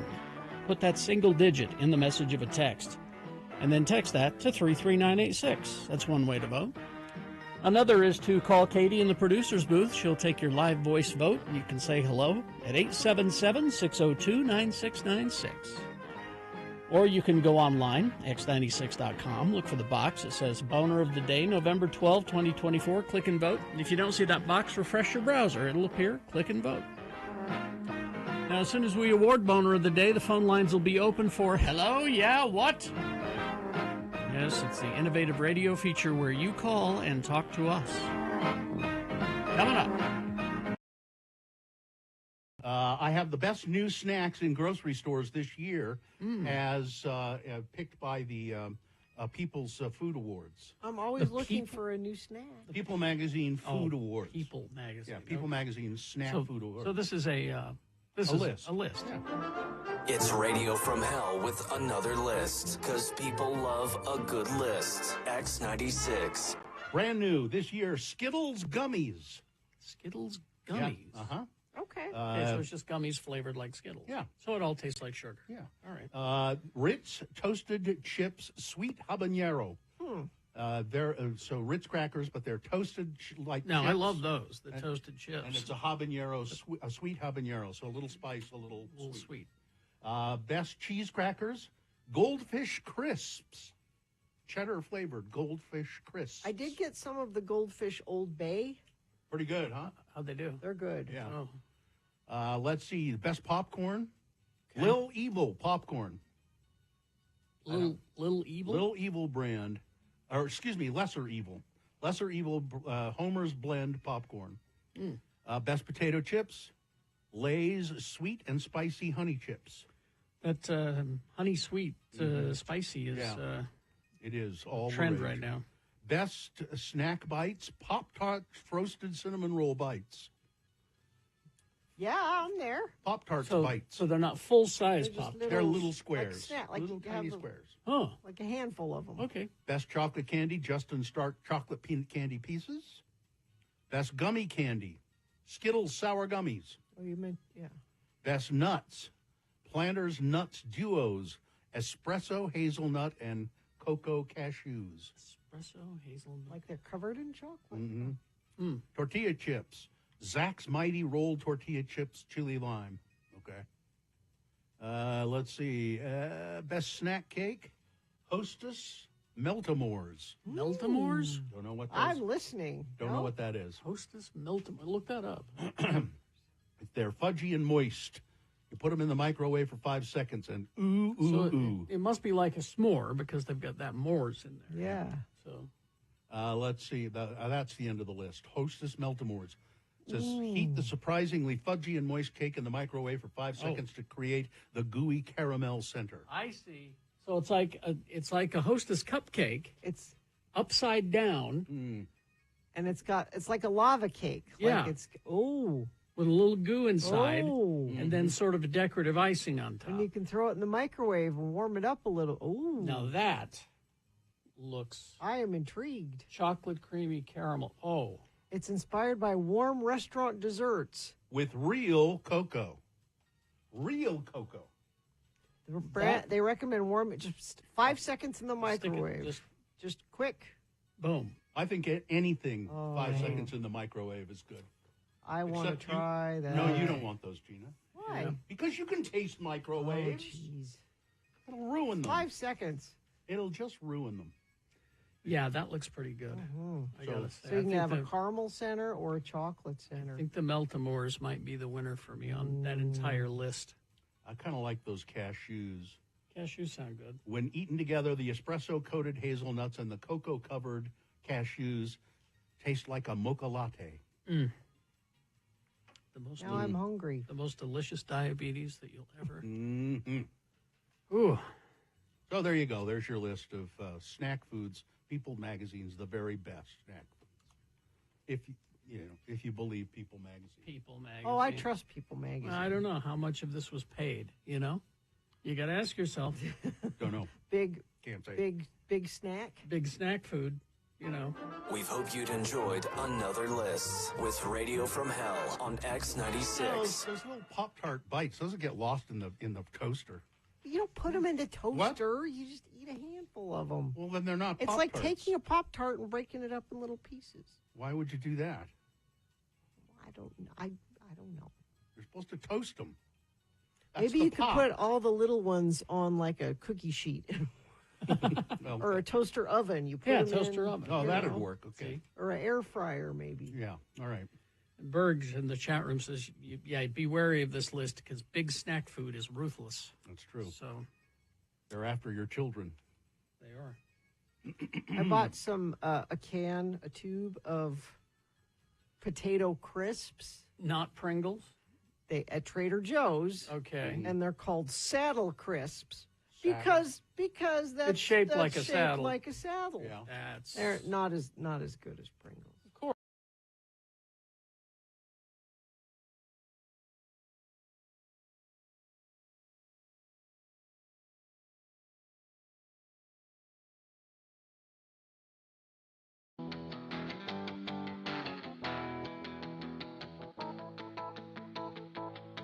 Time to award Boner of the Day. And the Boner of the Day is brought to you in part by paprika chicken with potatoes and chorizo.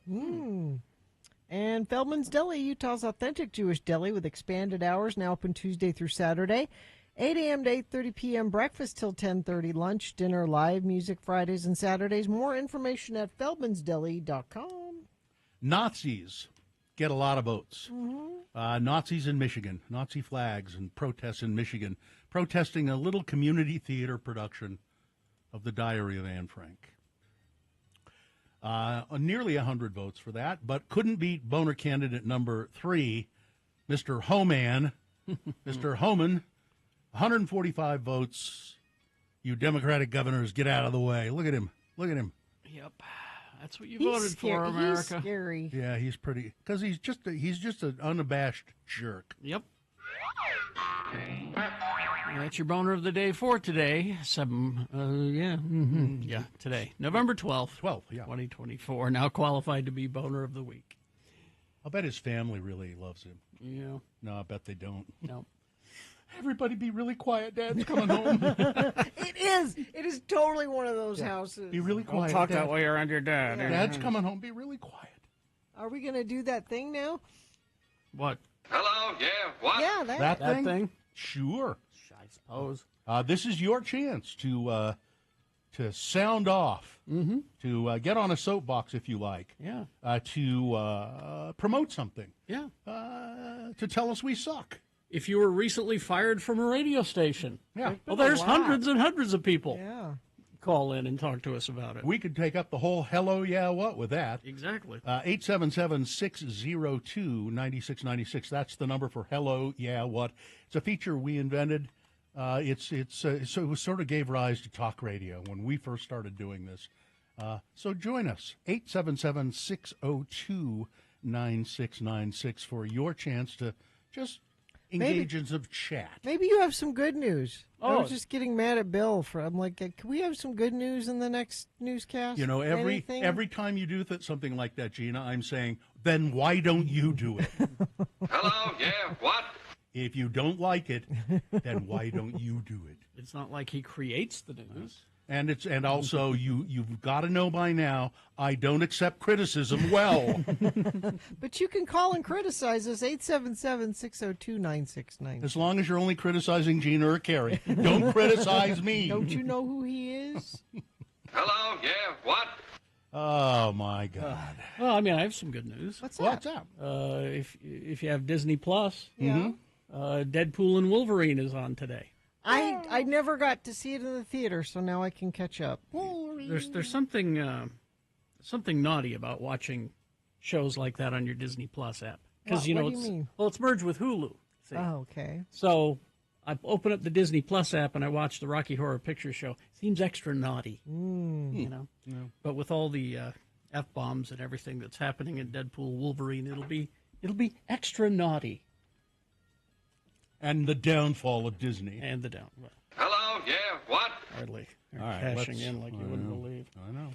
Let's see. Let's go to Sam. Is it Sam? Hi, Sam. Hello, yeah, what? Hi, how are you guys? Fine, Sam. Where are you calling from? I am calling from Salt Lake City, Utah. How are you? Great. And I'm in Salt Lake City, Utah as well, Sam. I am a local artist. I am a window painter, and I've been window painting at a community bookstore in Provo named Mosaics. And I just wanted to spread the word about our fundraiser. Go ahead. Mosaics is actually fundraising right now to remain open. We've had some protesters that have come to events that have slowed down the progression and the mission of Mosaic. What is the mission of Mosaic that they're against? Mosaics is they do drag story hours. Sorry, I'm getting a little nervous talking okay, on you're the doing radio. great. Sam, hang on. You're doing fine. Just keep going. You're all right. Yeah, so Tara Lipsinki is the owner of Mosaics, and they that's do right. a drag story hour across the Intermountain West. Yeah, and they've had Tara's cowboys not show been up on to our a couple show. of- Yeah, Tara's been on our show, but they've had protesters showing up. Oh, yeah, they had protesters showing up earlier this year, and they've actually had 2 bomb threats against Mosaics this year as Wonderful. well. And so, in order to stay open, they're actually set to close on December 1st of this year. But I had a TikTok video go viral, and we raised $5,000 in 48 hours for the fundraiser. How can you find the TikTok video? What do you look for? My name is Artistically Sam, Okay. but you can also search Mosaic's Bookstore and events on all social media, and you will be able to find the Indiegogo campaign. Excellent. All right. Thank you, Sam. Good luck, Sam. Thank you. Bye. Bye-bye. Let's go to, let's see, Luke. Luke. Hello, yeah, what? Hi, Luke. Where are you? Where are you calling from? I'm calling from Salt Lake City. Okay. How old are you, Luke? I'm 12. Okay. What do you got for us? I just want to mention how I'm going to stay in school, get good grades, and grow up to be whatever I want.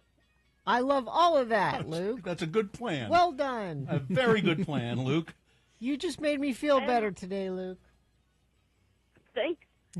And my mom says if I get good enough grades, I can go to Dave & Buster's. So it's a win-win.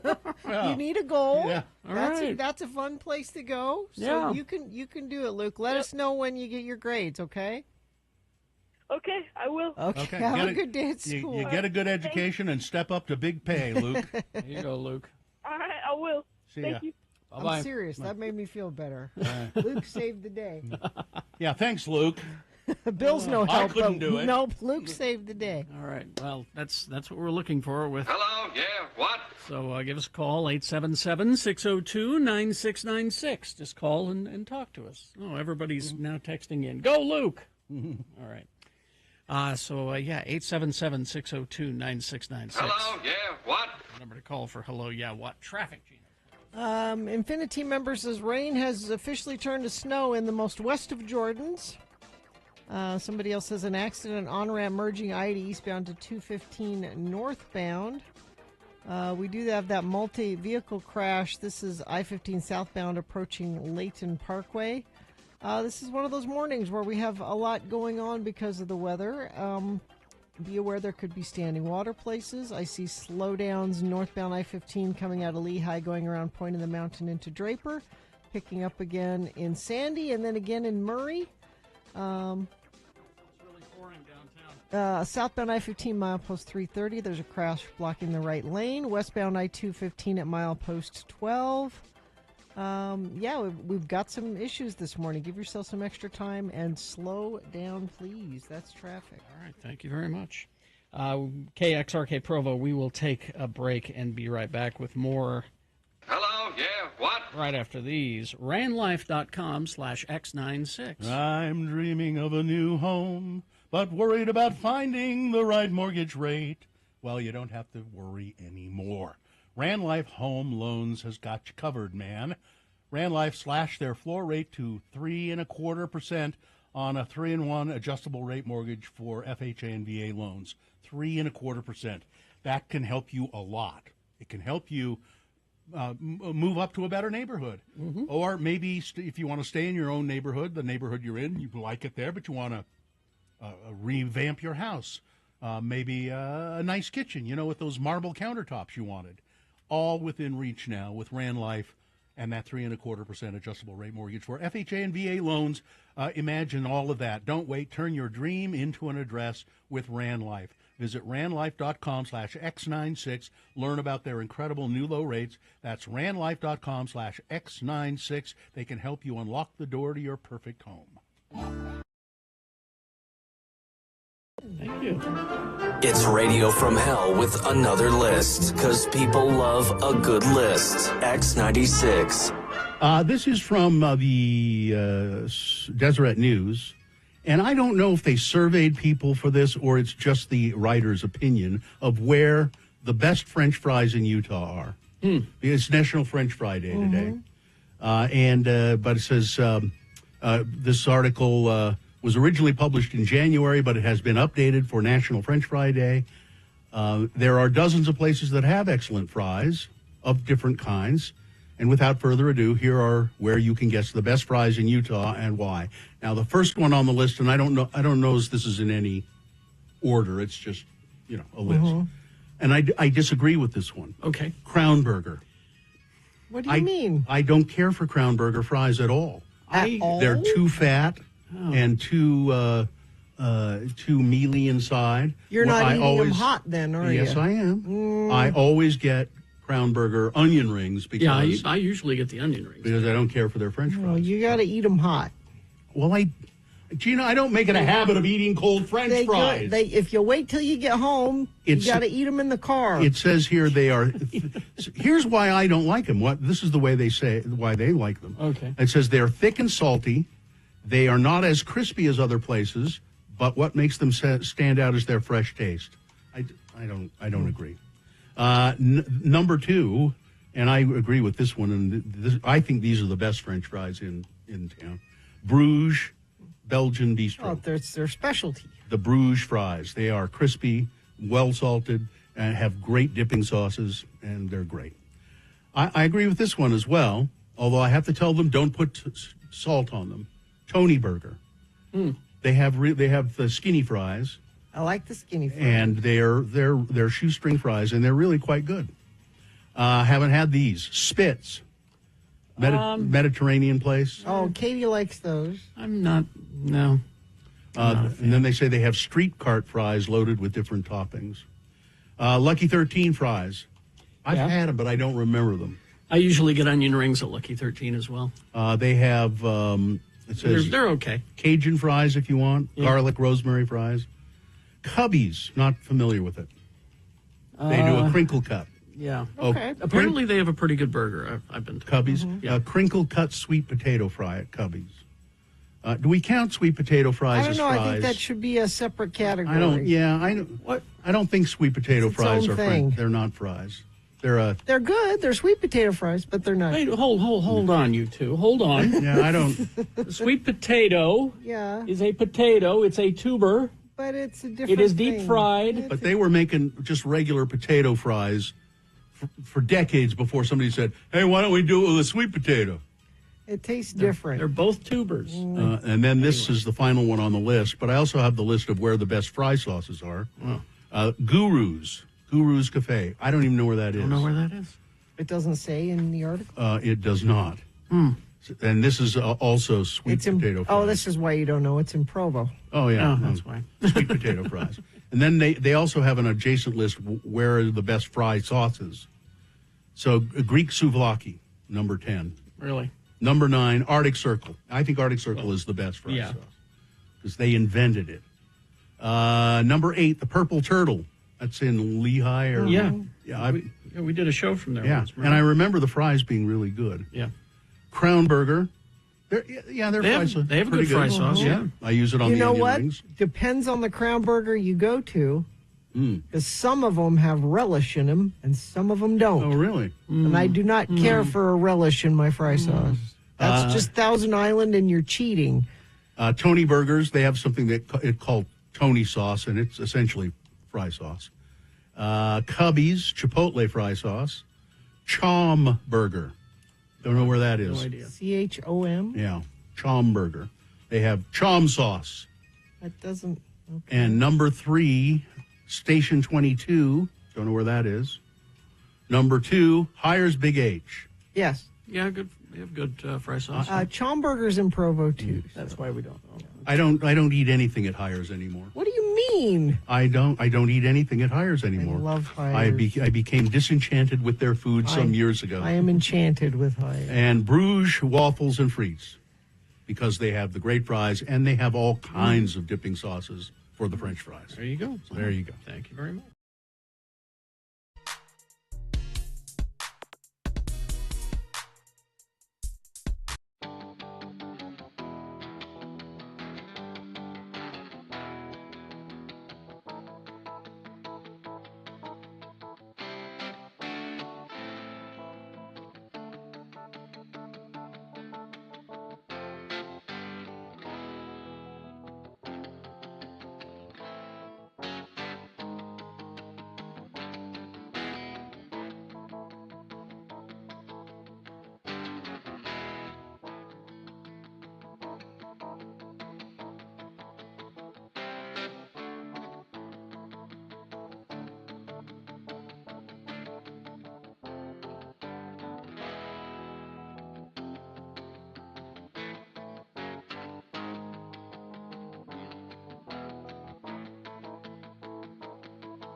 It's 6. Like Jamie and Roy did. Jamie says it's snowing in Roy. In Roy?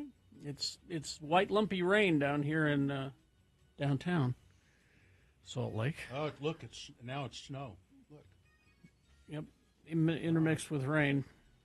Man. Hello, yeah, what? All right, it's that time again. 877-602-9696. All right, let's begin with Whitney. Whitney. Hello, yeah, what? Whitney, where are you calling from? I am actually southbound on I-15 right by the Layton Parkway. What's the weather? It is ugly out here. Yeah. All right, It's raining. It's just raining, but it's not bad, but the traffic is horrible. I just wanted to say, hey, lords and ladies, thank you for letting me listen. Mm-hmm. This recent election, I got to tell you, I am so scared. I am so scared. And I love that you guys are the voice of reason out there. God. That there's somebody like, no, but I mean, you guys get it. And I mean, so many people don't. My girlfriend actually sent me a picture of the map of the U.S. and all the the red states that Oh.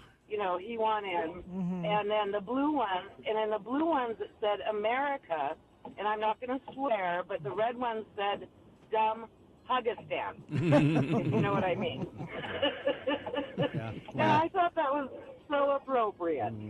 It's but it's. I love you guys. Whitney, And I thanks. wanted to tell Phil. Yes. I just want to tell you one thing, Phil. Yeah. I've had a secret crush on you since 2002. Well. I've had my pictures taken with you a couple times Right. and sent them to you. Yeah, I No, remember. Yeah. It's a hopeless crush, but it's fun, and I love listening to you guys. Well, thanks, Whitney. Focus on Bill and yeah, your and crush on Bill will make everything better. And I appreciate that you've sent me copies of the pictures that we've had taken together, and I appreciate that. Yeah. All right. Thanks, Whitney. Thank See you, ya. You guys have a great day. Careful. You too. Bye-bye. All right. Let's go to David. Hello, yeah, what? David, where are you calling from? Salt Lake City. All right. What do you got? Well, there are elections still yet to call locally that are very close, within a handful of votes. Mm-hmm. And coincidentally, there are tons, hundreds, maybe, I don't know the number, but maybe thousands of votes that are yet to be counted because of some technical error. Yeah. Either the ballots were not signed or the signatures didn't match. Okay, so what's What the was on point? file. What's the point? People can and should go to vote.utah.gov and sign up to track your ballot. That should reveal if there's a problem with your ballot. Okay. You can also call your county elections office. There's I can't remember. The deadline is soon. Well, it's all David. so- David, this is all well and good, but it's not Yeah. going to change anything. Well, I tell you, it actually may, because there are so many contests still locally. Some local, that it are might within change just some the local, might make a It's difference. in worth some going local. and looking and making sure your And that- ballot was counted. Right. All right. That's huge, because we're not far off from breaking the supermajority in the state legislature, where the Republicans can just, as it is, supermajority, just bowl over any Democratic Party objection to. All right. We're pretty close to breaking Okay. that. So. All right. Well, thanks, David. Utah.gov. Okay. Thank you, sir. Thank you. Yeah. See ya. Let's go to Woodworker Willie. Hello, yeah, what? Hi, Willie. Where are you calling us from? North Salt Lake, Yeah. and it is slushing here. Yeah. What do you got? Turn into slush. Thanks for letting me listen and check in every day. I am calling to promote the Christmas show at the Expo Center this weekend because I have a booth, and this is my last year doing it. So Where is this I got now? The Mountain America Expo. Oh, okay. And what is your booth? What do you sell? Woodworking. That's right. I do like artwork with wood and bowls and tables and stuff, and yeah, it's too much for me, so I'm done. Have you've done this for quite a while? You've done it, had a booth there a long time?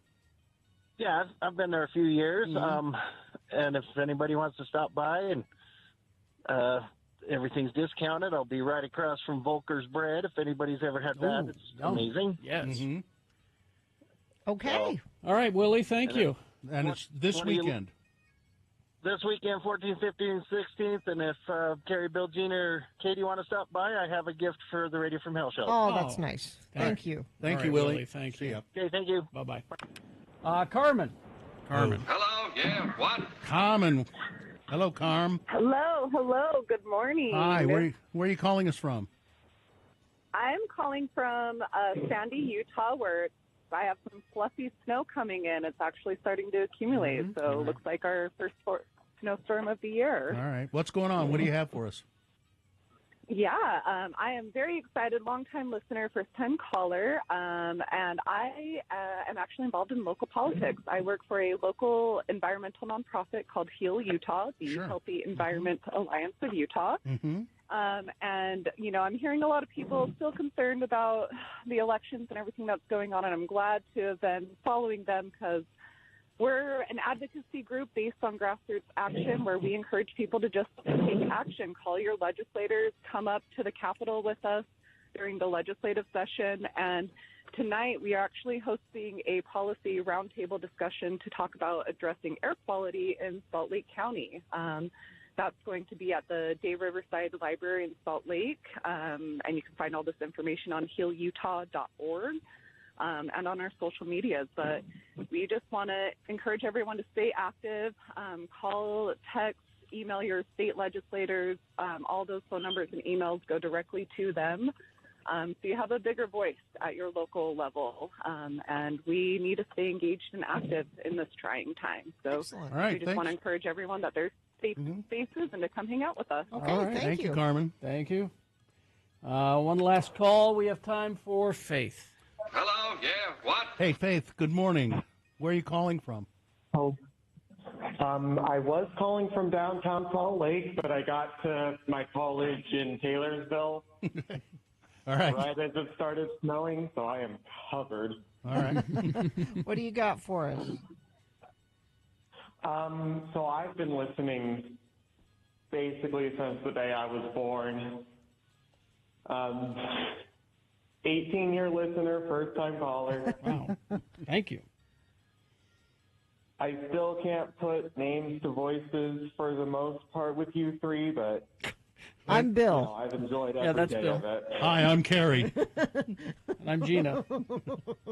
That'll help, won't it, Faith? That helps. Wait, is this Faith? I can't quite put the name to the voice. Sorry. It's all right, Faith. Well, thanks for being such a long time. You were listening. 18 years and just called now for the first time. You were listening in the womb, essentially. Basically. Parents listen to it their whole life. I've listened to it my whole life. Well, thanks So for I just say sticking with thank us. you for giving me an entertaining 18 years. All right. Thank you, Faith. It's our pleasure, Have a Faith. good day, Faith. Thank you. See, now Faith has just reinforced a statement that one of our former consultants have told us, Bill, in that we're supposed to, as you know, Gina, say the names of the people that we're talking to. You're right, Carrie.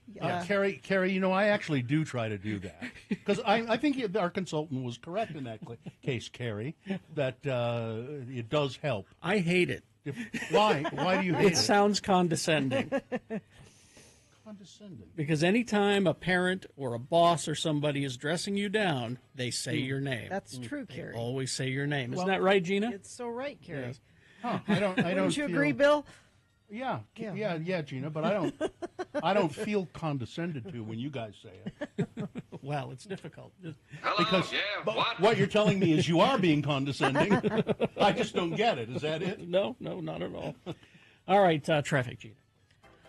Got a multi-vehicle crash top of the connector ramp eastbound I-80 to go northbound I-215 in Salt Lake. Some cars are on the grass on the right.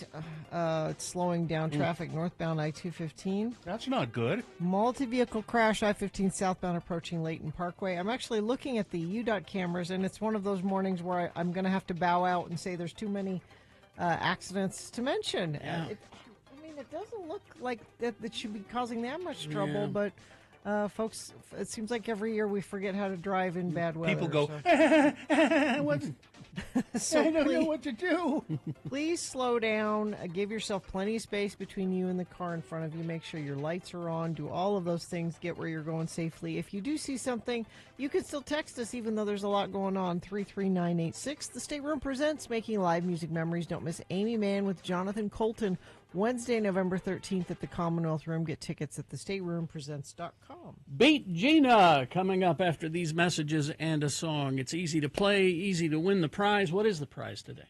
Tickets to Holiday Fix, the Odyssey Dance Theater's Christmas Spectacular. Go see a Christmas show. 877-602-9696 is the number to call to play Beat Gina. It's Anne Hathaway trivia today. Okay. 877-602-9696. Call, play, win. You notice I didn't say you had to actually beat Gina to win the prize. You're going to get the prize if you play. Yeah, you shouldn't promise those things. 877-602-9696 is the number to call to play. Huckleberry Grill. Now, you know, the holiday's coming up. especially Thanksgiving on the way. A lot of stress, endless to-do lists, a lot of things to get done. Let Huckleberry Grill help. Located just south of Costco on 3rd West in Salt Lake, Huckleberry Grill offering a range of mouth-watering holiday side dishes that will wow everyone. You can put them in your own pan, take credit for how delicious they are.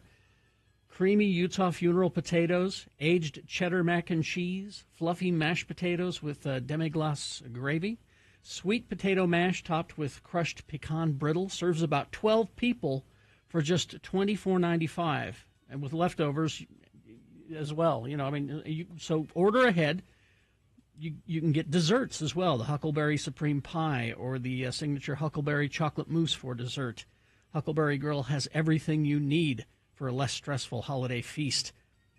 For every pan sold, Huckleberry Grill will make a donation to feed those in need during the holidays, so you can enjoy your holiday meal and give back to the community. So this holiday season, skip the stress. Stop by Huckleberry Grill for your holiday sides. Huckleberry Grill, place to make the holidays better. They are located just south of Costco on 3rd West in Salt Lake.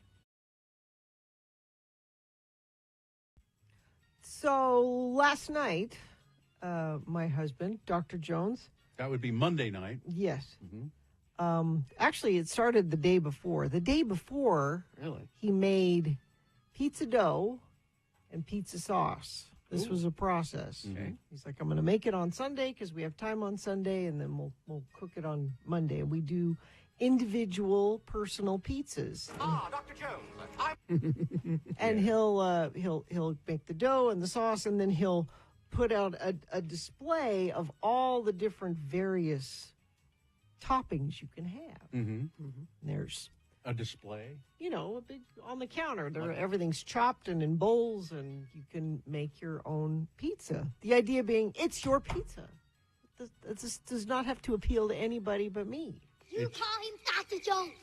It's your pizza, not anybody else's. No, and so I made my pizza, which you can see a picture of it. Perhaps I sent it to Katie at it's dough and meat. It's meat at x96.com/live. And bread, yeah. It's crust, red sauce, yeah, Italian sausage, crumbled Italian sausage, yes, red peppers, and a little bit of fresh basil on top. It does look good, doesn't it? Mm-hmm. Looks great. And I posted this yesterday, daring people. I dare you to look at a picture of this and tell me this does not look like a delicious pizza. Looks great. Even without the cheese. I'd eat that. Yeah, it looks good. But would you call it a pizza? Yes. Because I got arguments from people saying it's not a pizza. That's not true.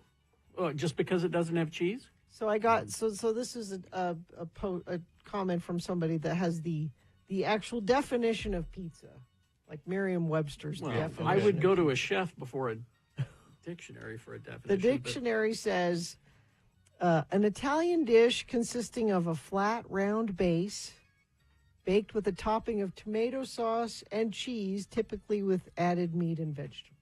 Mm-hmm. That's what the dictionary says is a pizza. But I think that is perfectly good. Of course it's pizza. a pizza. Yeah. Somebody else says it looks like an open-faced sloppy Joe. Yeah, kind of. I mean, a little bit. Somebody else says, no, this is a sausage pita. No, it's a pizza. It's a pizza. I like it. I mean, I think that I'm not a huge pizza fan, but for my money, when I have a pizza, a lot of places put entirely too much cheese on their pizzas. Mm-hmm. And it's gooey. Yeah. When I go, like, for instance, when I like the Pie Pizzeria, as everybody, that's the favorite. But if you just order it the way they do it, it's too much cheese. So I always say I want half cheese, half the amount of cheese, and they go, And okay. you're a cheese lover. I like cheese a lot, yeah. But if you just have too much. Ed Brass is calling it an Italian Navajo taco. Or an open-faced Italian Navajo. But see, now we're going to get into the topic of what happened to me on Sunday. What happened to you on Sunday? We had some of Sue's family over, and Sue made chili cheese dogs for everybody. Now, this is a special chili cheese dog recipe. The chili is a direct replica of this chili that they had at a hamburger place growing up in Oklahoma. Is it that kind of thin, almost watery? No beans. Yeah. Nice and thick though. Yeah. But it's the secret ingredients are a can of Guinness, and chocolate and some other things. Chocolate. Yes. Oh yeah. Just delicious. And so the discussion became: is the hot dog a sandwich or a taco? Oh, it's neither. It's a hot dog. And so was there a consensus? And so there was a huge discussion. I didn't participate. I just sat back and watched, bemused. Good. I'm glad you did. Because there were people who were saying, well, there are submarine sandwiches where the bread is connected just like a hot dog. Oh, it's the connectivity of the bread that they're saying is making it a taco. And I'm like, I'm just not going to get into this discussion because I don't care what you call it. It's delicious. I call it damn good. All of it is damn good. Yeah. But yeah, that argument still flies around. Is a hot dog a sandwich? What is Mitt Romney? Because Mitt Romney's our expert on hot dog meat. He so is. what? It's his favorite meat. We should hot ask dog him. meat. What's your favorite meat? Hot dog meat. You know, in that Atlantic article about Mitt Romney, you would think somebody like Mitt, who's got a lot of money, yeah, would have a refined palate. Oh God, no.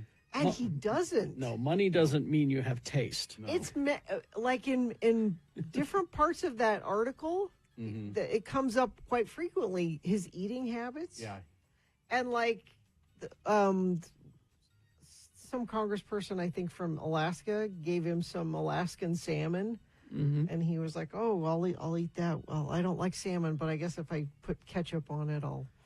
Oh. Which Donald Trump is a ketchup. Did he do that? Ketchup, apparently. Now, Trader Joe's, the expensive snack shop, yes, has a mustard aioli that we are totally digging at our house. Well, that would go on a hot and dog. we're putting it on just about anything. We put it on salmon. A mustard aioli. Oh, it was delicious. It worked out. Is this that salmon you make in the microwave? Oh. That it is, isn't it? Yes. We are making absolutely perfect fish, Gina. In the microwave. Perfectly prepared I don't fish. know what your problem is with that, Gina. Perfectly prepared fish in the microwave. If it works, it works. Again, I can tell you about the cult of any day cookware, but it is a cult. But no, I mean, you're picky, so I'm meaning you like things to be we're eating more prepared. We're eating more fish these days because of this cookware. Because she can make a perfect piece of fish in the microwave every time. I don't eat a lot of fish because I'm afraid to cook it. It's delicate. I screw it up, or I don't know. I've grilled salmon successfully. Yeah. I should probably do more of that. I usually soak a cedar plank if I'm going to do it on the grill. Soak a cedar plank and cook it on that. You get the skin on salmon and cook it, but sometimes it sticks to the grill.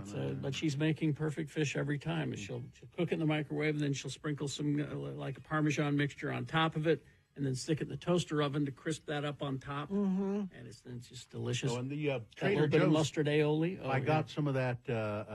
My wife picked it up, a jar of seasoning. I think it's called everything but elote. So it's Mexican street corn seasoning without the corn, the elote. And I've been experimenting with it on various things. It's good on it's good on cucumber. Sprinkle it on sliced cucumbers. Oh yeah, I'd eat that. But I tried it on tomato and I was not thrilled with it on a tomato. Tomato's an awful lot of flavor. Yeah.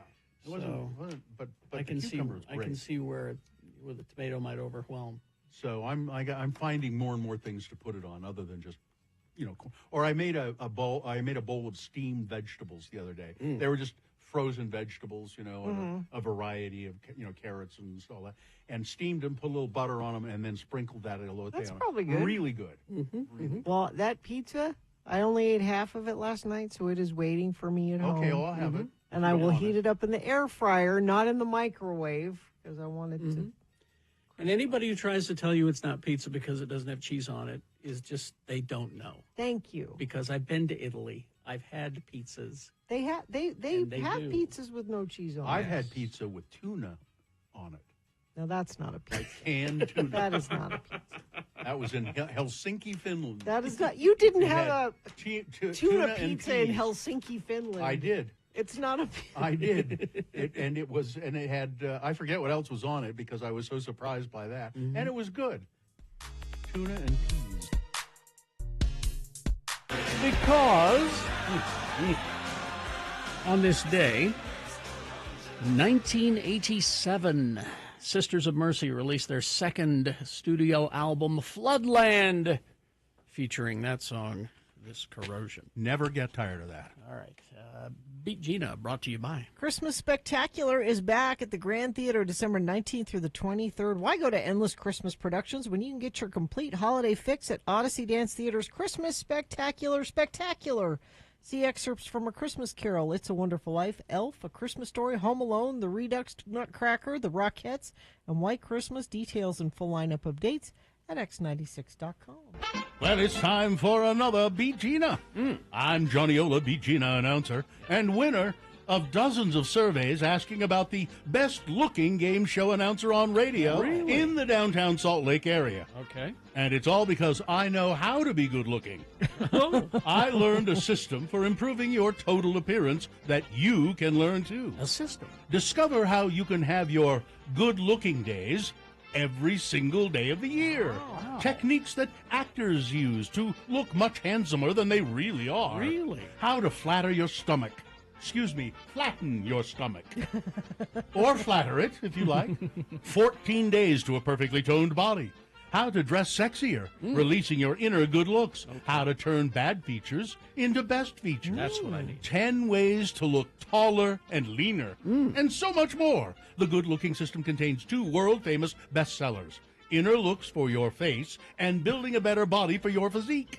Together they'll show you how to unleash every ounce of handsomeness and sex appeal you were born with. So order now. The Good Looking System costs far less than a new sport jacket. Really? And yet it's unconditionally guaranteed to do so much more for your looks. For your copy, send some money, care of this station today. And now, here's the good-looking Carrie Jackson, your host. You don't need any of those things, Carrie. Well, I could use a couple. Thank you, Johnny Ola. How to look taller and leaner, it's worked for me. Yes. The randomizer has picked a contestant. You'll be playing against Jennifer today. Jennifer, are you there? Maybe. Jennifer. Oh, Jennifer, are you there? Yes, I'm here. There she is. All right, Jennifer, we're going to toss a coin to see who goes first. It will give you an advantage if you go first. Heads or tails, you call it. Heads. All right, let's see. It is heads, which means you're one step closer to winning these tickets to the Christmas Spectacular Spectacular. It is the name is twice. Yes. So Jennifer, you get the first question. To answer exclusively, it's multiple choice, and if you get it correct, you get the point. If not, I'll allow Gina to answer that same question correctly. If she does get it correct, she gets the point and steals your point away. We'll go back and forth till one of you gets 3 points. It's Anne Hathaway's birthday today. Ooh, goody. So Anne Hathaway trivia. All right. So the first question is for Jennifer. Here we go. Jennifer, who is Anne Hathaway named after? Who is Anne Hathaway named after? Is it 1, Annie Oakley, Western sharpshooter, Annie Get Your Gun fame? Is it 2, Anakin Skywalker? Is it 3, Annie, Are You Okay? Are You Okay, Annie? Or 4, William Shakespeare's wife, Anne? 4? That is correct. William Shakespeare was married to Anne Hathaway. Anne Hathaway, yes. All right, 1 for Jennifer, none for Gina, but we go to Gina to try and tie the game. Gina, what is one of Anne Hathaway's favorite movies that she's not in? Just favorite movie generally. Favorite movie in general. Is it 1, Sophie's Choice? Is it 2, Pretty Woman? Is it 3, Diarrhea Planet? Thank you, Carrie. Or 4, Basketball Cats? I'm going to say Pretty Woman. Pretty Woman is correct. All right, 1-1. Back to Jennifer. All right, let's see. Jennifer, what was Anne Hathaway's breakout role? This was the role that everyone went, ooh, look at her. All right. Was it Ella in Ella Enchanted? Was it 2, awkward teen girl number 1 in Fumble in the Dark? Was it 3, Mia Thermopolis in The Princess Diaries? Or was it 4, Governor William J. Lepettimane's secretary in Meeting Adjourned? 3. Yes, Princess Diaries. All right, 2-1. Back to Gina. Gina. Yeah. She has said that her childhood celebrity crush was who? Okay. Is it 1, Grandpa Munster? Is it 2, Johnny Depp? Is it 3, Otis from the Andy Griffith Show? Or 4, Leonardo DiCaprio? Her childhood crush. Leonardo DiCaprio. Correct. All right, 2-2. Back to Jennifer. Jennifer, if you get this, you win. Jennifer, here we go. Let's see. According to Rotten Tomatoes, what is her highest rated movie? This is on Rotten Tomatoes, her highest rated approval rating. Is it 1, Ella Enchanted? Is it 2, Mars Needs Towels? Is it 3, Dark Waters? Or 4, Get Confidence, stupid? 1. Terribly sorry, no. Oh, no, it's not Ella and Ella Enchanted. It's... I don't even know what Dark Waters is, but it must be Dark Waters. Only as good as what the internet tells Okay. me. Well, Gina wins. Sorry. I don't know. Sorry, Jennifer. Jennifer, I'm suspicious of that last one. I don't think I Look it should have up. won that one. Because I suspect shenanigans. I'm going to give you these tickets anyway, even though I beat you to Odyssey Dance Theater's Christmas Spectacular. All right, hang on the line, Jennifer. All right, I gotta listen. get those I've got to go. I just, I see that Dark Waters is on my streaming service. Really? I'm going to go watch it right now. Okay. All right. News brought to you by. Would you like to gain strength, balance, flexibility, and confidence with training from United Studios of Self-Defense? You can and you will receive 1 week free martial arts lessons. Go to ussdutah.com. Ridley Scott may never stop making movies. And on the basis of Gladiator 2, they say that's a very good thing.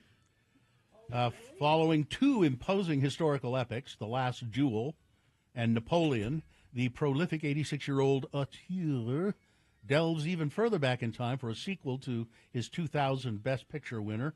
He comes up with a massive, rugged tale of honor, treachery, idealism, and bloodshed that makes up for the absence of Russell Crowe, with grander set pieces and a phenomenally devious turn by Denzel Washington. Ooh, we get evil Denzel. That's right. There's no question that in most aspects, Scott's film, which hits theaters on the 22nd, is an elaborate imitation of the first one. So I actually... But it's more than a cover song. It's a majestic and malicious one that reaffirms its maker's unparalleled gift for grandiosity. So I am excited about this movie. Yes. And this weekend, I thought I'm going to watch the first one, just kind of in, like you do, Carrie, sometimes in preparation Go for... back. Yeah.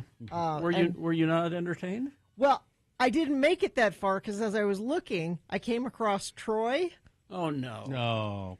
You detoured yourself. Which it's very similar. But it's not nearly as good. But you got Brad Pitt Yeah, and but it's- Eric Bana with Doe and shirtless Doe and and all the that, yeah. thing. It's and not the- that good though. It's But you know who wrote and directed Troy?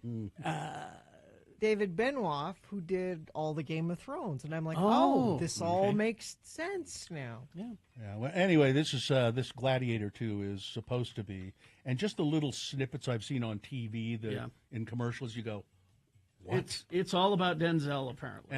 And the set pieces are like, you're going, what? How did?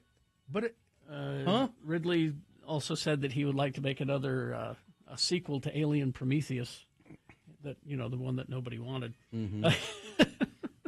Well, and anyway. Denzel says that the guy who's making Black Panther 3 is writing a part for him in it. That makes sense. We don't know who it will be, but there you go. Ridley Scott is like 87 or That's the thing. Yeah. Let's see here. Donald Trump has picked, apparently, South Dakota Governor Kristi Noem as the next Secretary of Homeland Security.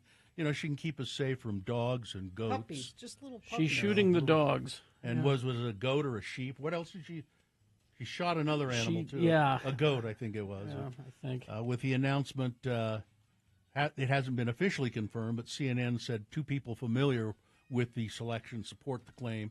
Yeah, why is it that killing the pets, when they say killing the pets, people are outraged, but when she kills the pets, that's fine. We Why? all Well, know she didn't why, eat them, Gina. She didn't eat them. and also look at her. Look at her. And she's white. Yeah. She had the MAGA makeover. She did. Look, yeah. look up an old picture of Kristi Noem. Look at a side by side. Don't bother. Don't bother.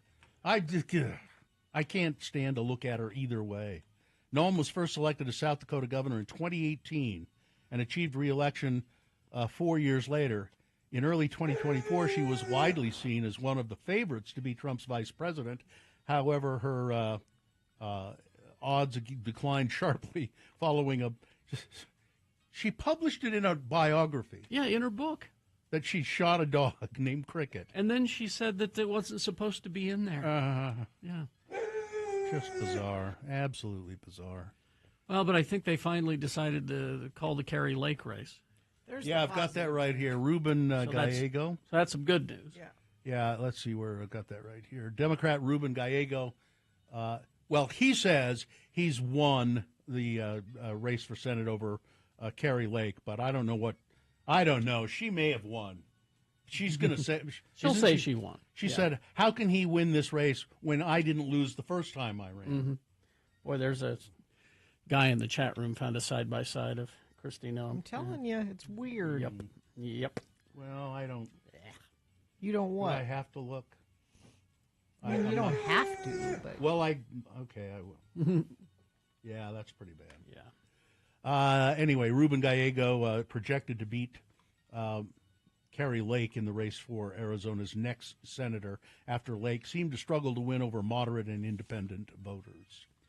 He's been a congressman since 2015, and people like him, and so there you go. He's managed to eke out a win.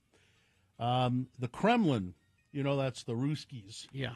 On Monday, rejected reports that Vladimir Putin spoke last week with Donald Trump about the war in Ukraine. Trust us. A spokesman for Trump refused to comment on what he called his private calls with world leaders. The Washington Post first reported on Sunday, citing anonymous sources, that the two spoke on Thursday, with Trump advising Putin not to escalate the war in Ukraine and cited the sizable U.S. military presence in Europe. In a conference call Monday, Kremlin press secretary Dmitry Peskov said there was no conversation. The report is completely untrue. It is pure fiction. You can trust us. Asked about the report, Trump's communications director, Stephen Chung, said, You can trust us. "We do not comment on private calls between President Trump and other world leaders unless it makes us look really good, and then we will." There are no specific plans for any talks between Putin and Trump, said Peskov. Violence erupted on the streets of Amsterdam last night, the night before last. Again? On the second wave of anti-Semitic attacks to hit the Dutch capital over the last week. One of the city's famous trams was set on fire by rioters dressed in black and armed with fireworks, according to De Telegraaf. The rioters threw debris and shouted, "Kanker Joden! Kanker Joden!" which means cancer Jews. Great. But it's used to mean F the Jews. Rioters repeatedly burned a tram in the city's western suburbs. They clashed with police.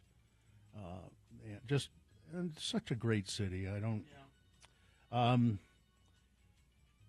A Disney cruise ship helped the U.S. Coast Guard save 4 stranded boaters about 230 miles off the coast of Bermuda on Sunday. The Coast Guard said it received a distress call from a 50-foot-long catamaran named Serenity. The boat was disabled after a gasket failure in the escape hatch. I had a gasket failure in my escape hatch, and I was in the hospital for a week. Anyway, they were taking on water when officials put out a call for help. The nearest vessel was the Disney Treasure, around 80 miles away. The cruise ship, which was sailing from Eemshaven in the Netherlands to its new home in Port Canaveral, Florida, responded to the call, sent out one of its small boats. Rescuers got all 4 people off the sinking boat. None of the occupants had any medical concerns, and So they got him onto the Disney cruise ship safely. Well, it's who would be a better? Well, obviously the captain is Mickey. Well, yeah, you know. But we've all seen the video. But I'm here to tell you, Donald is a sailor. He is a professional sailor. Yeah. If not for his temper, that's the problem. I think that they probably sent him on the small boat. They factored that in? Yeah, I think they sent him on the small boat to get him. All right. Sports weather traffic. By the way, I posted a video yesterday of Pluto meeting a service dog. Yes. If you need a little pick-me-up today. I saw that, actually. Because the service dog's favorite toy is Pluto. And he's holding a little stuffed Pluto. Speaking of dogs, I hope Katie and Dawson found that picture of the new mascot of the Utah Hockey Club. Oh, my God, he's cute. He is adorable. His name is Archie, named after Arches National Park. He's a cute little black lab, and he's the new mascot for the team, and he's just adorable. He's got his own puck. Well, sure. Look, he dropped the puck, Bill. He carried it over there, and he just dropped it. And the long-standing and complex relationship between alcohol and live spectator sports was on full display during the Utah Hockey Club's first-ever game in Salt Lake City last month. Fans purchased a record amount of beer for an NHL or NBA game at the Delta Center, with the team owner reporting $120,000 in sales during Utah's 5-2 win over the Chicago Blackhawks. Turns out the number of SEG initially reported was low. So we did this story when it came out. Yeah. It was more than that. It was more. Beer. Sales actually reached $150,000 just for that game. Wow. Is that crazy? Don't give any to Archie, though. Let's see. The Jazz, I don't. Maybe if you drink lots of beer at the Jazz game tonight, they will win. Maybe that's the key. We're going to go with that as the key. And they should get an adorable dog mascot. All of those things will help. Things. They play at this point, anything. They play the Phoenix Suns. Puck drops on that, Bill, at 7:00 tonight. How are the Suns doing? Do you know? Let's see. The Suns are 8-2. Yeah. Jazz are 2-7. So reach your own conclusion. Much better. There. All right. We do have, as you probably are noticing wherever you are, either rain or snow happening pretty much all over the Wasatch Front. Let's see, that should last through first part of the afternoon, then it'll clear out. Cold tonight, 28 for overnight low, 47 for a high today. Heard from friends of the program saying, Gina, will you please tell people to turn their damn headlights on and stop relying on the running lights? We can't see you with all the spray kicking up. Turn your lights on. There's a crash I-15 southbound SR-92 in Lehigh. 5 lanes are blocked. Only one right lane open, backing traffic into Bluffdale. Southbound I-15 Marriott Slaterville to 24th Street in Ogden. It looks like it's standing water that's causing the issue there. Multi-vehicle crash, connector ramp, eastbound I-80 to go northbound I-215. I'm looking at the UDOT website, and there's too many accidents to mention. So like that friend of the program said, please turn your lights on and slow down. Somebody says Tooele is a blizzard. Give yourself some extra space between you and the car in front of you. Clark Planetarium proudly presents Laser Trans-Siberian Orchestra, a holiday music journey, November 22nd to December 31st. Don't miss this breathtaking laser light spectacle in the Hanson Dome Theater. Get tickets at clarkplanetarium.org. All right, we will take a break. We'll be back after these with a brand new Utah Word of the Day. Stand by. It's 90 degrees in the producer's booth. I brought my own hospital corpsman in to monitor whether we get heat stroke or not. Your son Festus, who's in the Navy, has left Jacksonville, driving across the country for duty call in San Diego, right? Correct. Yeah, I've been checking Mom's temperature every half hour. Good. She's doing good. What other signs will if I need attention? What other? Your skin will be flushed. Okay. You'll be sweaty. You might lose consciousness at some point. You get pink foam at the corners of your mouth. Pink foam? Pink foam. That's just Bill's experience. Well, so you drove. You're driving across the country, Festus. Is that? Do you enjoy that? Is that? It was a lot of fun. Yeah, we started in Jacksonville, and we did 3 stops. We did Nashville, Kansas City, and just outside of Denver. And I actually saw Bill in Denver. Well, I was there. He just appeared for a moment. I was there briefly. Of course, my secret power, I'm Denverine, and I can will myself to go to Denver in an instant, in the blink of an eye. I was going to ask you for a ride back, but Yeah, you can't get hopped, back. You should have hopped in the car with him. yeah, no, I have to. I can't will myself back to Salt Lake. I have to take Actually, I have to take a bus. I don't think you'd want to be seen in my orange Buick anyway. I think your car's cute. It is cute. It's copper. It's not copper. orange. And its name is Tater Tot. It looks like a tater tot. And how long are you in Salt Lake? Until August 3rd, and then I've got an apartment in San Diego ready on the 5th, so I'm going to drive down, and hopefully the Navy will deliver my stuff so I don't have to sleep on the floor. And actually, he's in town till the 3rd, and he and his fiance they are a musical performing duo. Oh, really? And if anybody is in need of some cheap and they will probably work free entertainment at your business, they would be willing to do that while they're here. Yeah, if you have an insurance office Yeah. and you want a folk singing duo in the lobby. No, do you not tell them about some of the places you've played? You know, we hand out business cards at our shows, so we typically play at like breweries and bars and things like that. But we got an email from a hair salon, and they were doing, I think it was Paul Mitchell, they were doing like some kind of event, and they're like, we'd love to have you guys play in the corner. So we went and we set up in the corner of a hair salon. So literally anywhere we will play. Now, you play guitar. What does she play? She sings. Oh. Because no one wants to hear me do that. But she plays a bunch of different instruments, though. Yeah, she can play bass and guitar, and yeah. You just don't let her, right? And by her, we mean her name is? Jane. Jane. Okay. I just said that because you made fun of me for it earlier. Jane. Jane, just one. I like that name, though. It's old-fashioned. They met on a Facebook group of, hey, I'm a musician in Jacksonville, and I'm looking for other musicians to play with. But only if they're good-looking. There's a specific page for that. Yeah. But yeah, you can email me if you want. I don't know, if you we're want them- bored. if they're bored while they're here, What they'll kind come. of music? Everything, like classic rock, 90s. We've got like, I don't know, 50 songs. This is the longest set I've ever played, because when I played here in bands, we played for 45 minutes opening for other bands, but at bars they want you to play for 2-3 hours. Yeah. Oh, we got both kinds. We got country and western. He played at the Jacksonville Jaguars game too. Yeah, they had us up in like the rich people box, and we entertained the rich people. I bet that was gratifying. They tip really well. Sometimes they don't, though. I was told that rich people don't tip. And we played at a country club too, and they just will throw 20s at you. Play this song. Oh, the Sweet request. Caroline. Yeah. Oh, well, you get enough drunks in there. Yeah. Is it always Then the Sweet wallet's Caroline? Is that what they always ask for? Usually, yeah.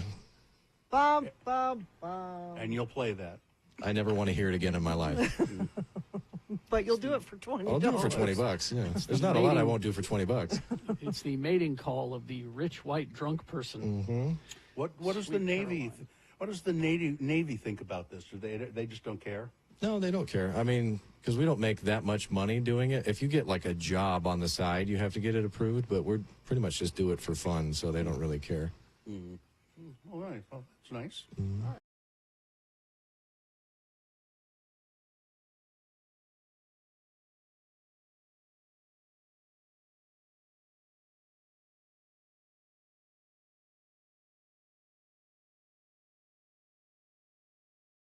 .986. Utah Word of the Day brought to you by Haster Games for board games, Magic the Gathering, Pokemon, miniatures, dice paints, and more. Haster Games, 6831 South State, or HasterGames.com.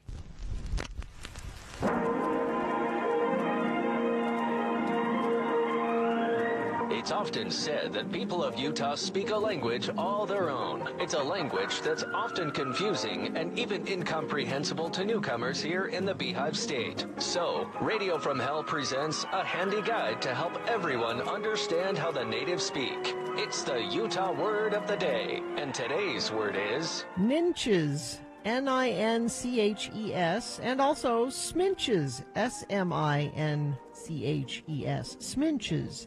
And now we find the mayor of Mona, Utah, Don Criddle, having just exited his morning shower, wrapped in a towel, standing in front of a full-length mirror. Again, it's Ninches and Sminches. Ugh. I cannot stand it no more. Things have got out of hand. There ain't nothing that feels right. What's the matter, Daddy?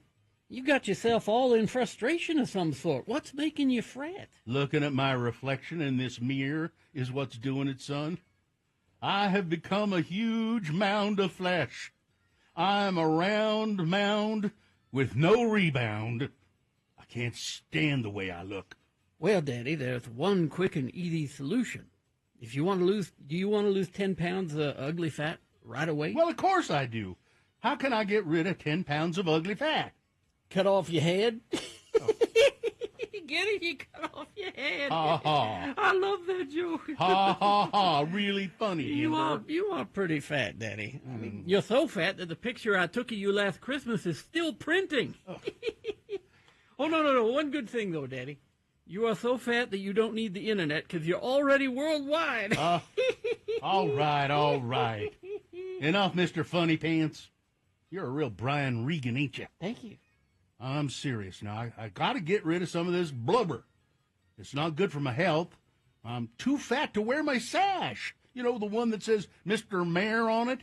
And when I go to city council meetings, I can hardly fit into the mayor chair. Oh, okay, Daddy. I think I know what you need to do. You need to go down to the Flying J and ask for Judy. Now, Judy runs the Mona Fat Be Gone franchise right there at the Flying J. She has all the up-to-date fat loss drugs like ephedra. Judy will help you lose some fat in inches. You lose the fat first, then you lose some inches. Really? Can this really work? Well, I heard about it on the radio, on the Captain Breakfast and Benny the Egg show. Benny the Egg lost a whole bunch of weight, and he said that his egg size was down by about 9 inches. Well, I'm willing to give it a try. I got to do something.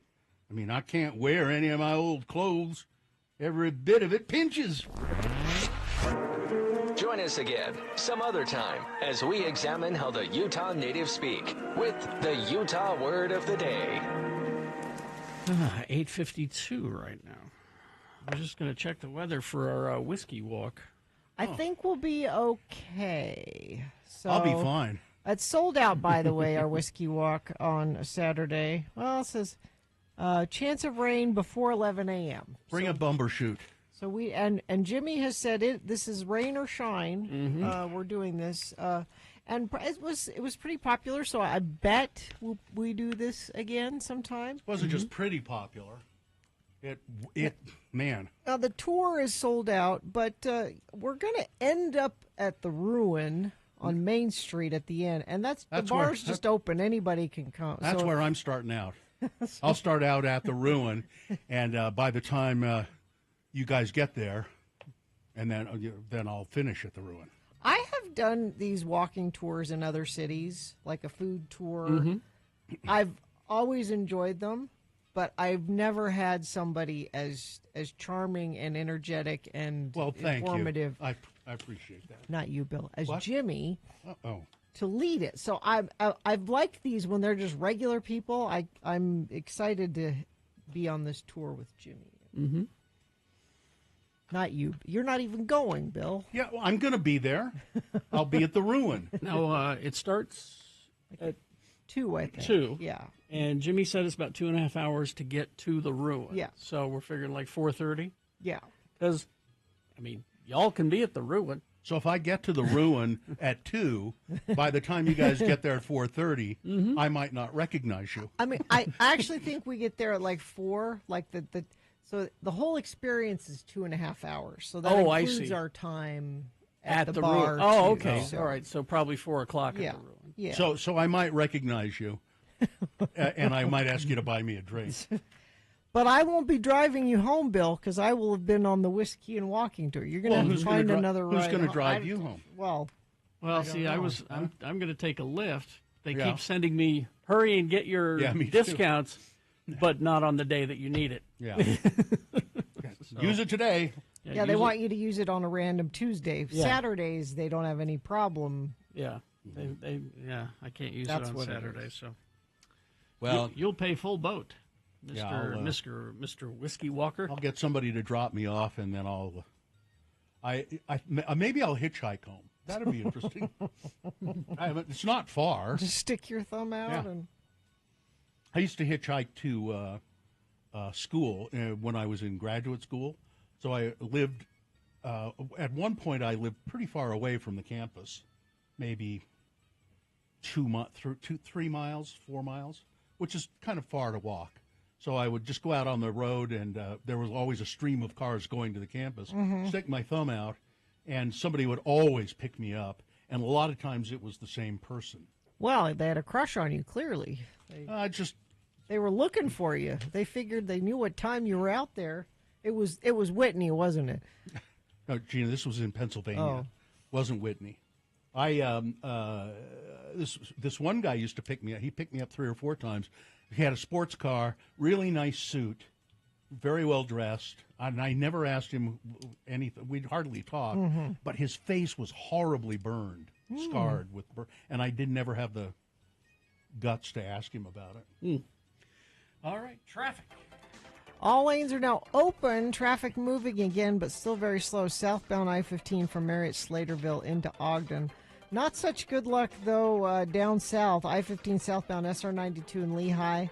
I saw reports that the freeway was completely closed. UDOT is saying 5 left lanes are blocked, only 1 right lane open, backing traffic to Bluffdale. So maybe they have... Either way, that's a mess. Crash I-15 northbound approaching US 6 and Spanish Fork. 3 left lanes are blocked. I'm only giving you a sampling of the trouble. There's quite a bit going on out there because it's wet.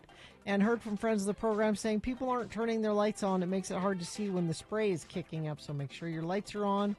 You're given some space and slowing down where you can. Be part of the solution, not part of the problem. It's time for holiday shopping, and that means stopping by Cabin Fever. Since 1982, it's Cabin Fever, located in the heart of Trolley Square. Cabin Fever, so much more than a card store. All right, KXRK Provo, we will take a break, play a song, and right after that song, it's the Boner Recap Game. Easy to play, easy to win the prize. What is the prize today? The prize is tickets to see Chiodos with special guest Hawthorne Heights at the Depot on March 26th. Right. Hawthorne Heights tickets, 877-602-9696 is the number to call to play the Boner Recap Game. It's easy. If you were listening to the Boner this morning, you know who won the Boner. That'll be the question. Who won the Boner this morning? Easy. If you weren't listening, I wouldn't guess today. Honestly, I would cheat. I think I would cheat. Pretty close voting. Yeah. So go to x96.com, look for the box that says Boner of the Day, Boner Voting, November 12, 2024. Click on there. It'll say winner right next to the winner. And you can get the prize, the Hawthorne Heights tickets, 877-602-9696. Underdog Fantasy. Hey, now look, you're going to watch sports this weekend. Cool. That's cool. Want to make a little money while you're watching sports? Who doesn't? How about a pick'em game? This is with Underdog Fantasy, and Underdog makes it easy for you to cash in on your athletes' performances. So you do the picker game. Just pick higher or lower on your favorite players' stats. Passing stats, receiving stats, TD stat, whatever it may be. Underdog puts the power to cash out in your hands because now you can either keep riding with your entry or tap the Win Now button and cash out whenever you want to. Every dog deserves a second chance as well, and with Underdog Rescues, you can get your money back and receive a promo if an early injury causes your entry to lose. Underdog's double flex option, you can even take 2 losers and still have your entry be a win. Download the app now or sign up online with the promo code ALLRED and deposit now to get up to $1,000 in bonus cash instantly. That's promo code ALLRED. You got to be 18 years of age or older and present in a state where Underdog Fantasy operates. Terms apply. Concerned with your play, call 1-800-GAMBLER or visit ncpgambling.org. Such a weekend. Yeah, you were really busy, weren't you? Were you there? You were at FanX how many days? 2 days. 2 days. But we had a friend in from out of town. Well, that was convenient. Which meant that I was up late. Mm-hmm. Being Because you had company. being bartender and all that. Yeah. So getting to bed late each night, then going to FanX on Friday and Saturday, and then we had the bowling thing. Yeah. On Sunday, which was great fun. Yeah. Olympus Hills Lanes. That's close to your house. You didn't have to go. Yeah, far. it was a short commute. Yeah. I still managed to be late though. But a nice place to take your family for bowling, or have a friend group go on a weekend. And the snack bar, or whatever you call it, is that I think I'm going to go in there and just try a hamburger because they looked great. They did look good. Yeah. But yeah, I think everybody had a good time. Mm-hmm. People who run the snack bar there, I asked the woman, have you done this for a long time? And I think, why, she said something like 20 years. Or I mean, that bowling alley's been there a very, very long time. And she's worked in that snack bar. She said, I love it. I just love talking to people, and making them food. And, oh, I remember my dad would occasionally bowl up there, in tournaments.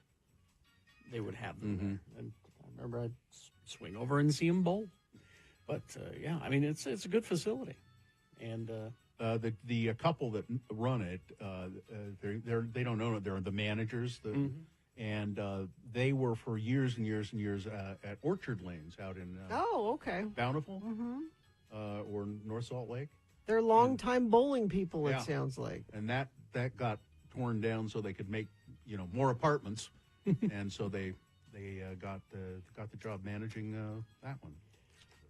Bowling is one of those great things that people of all ages can do together, kind of on a level playing field kind of thing.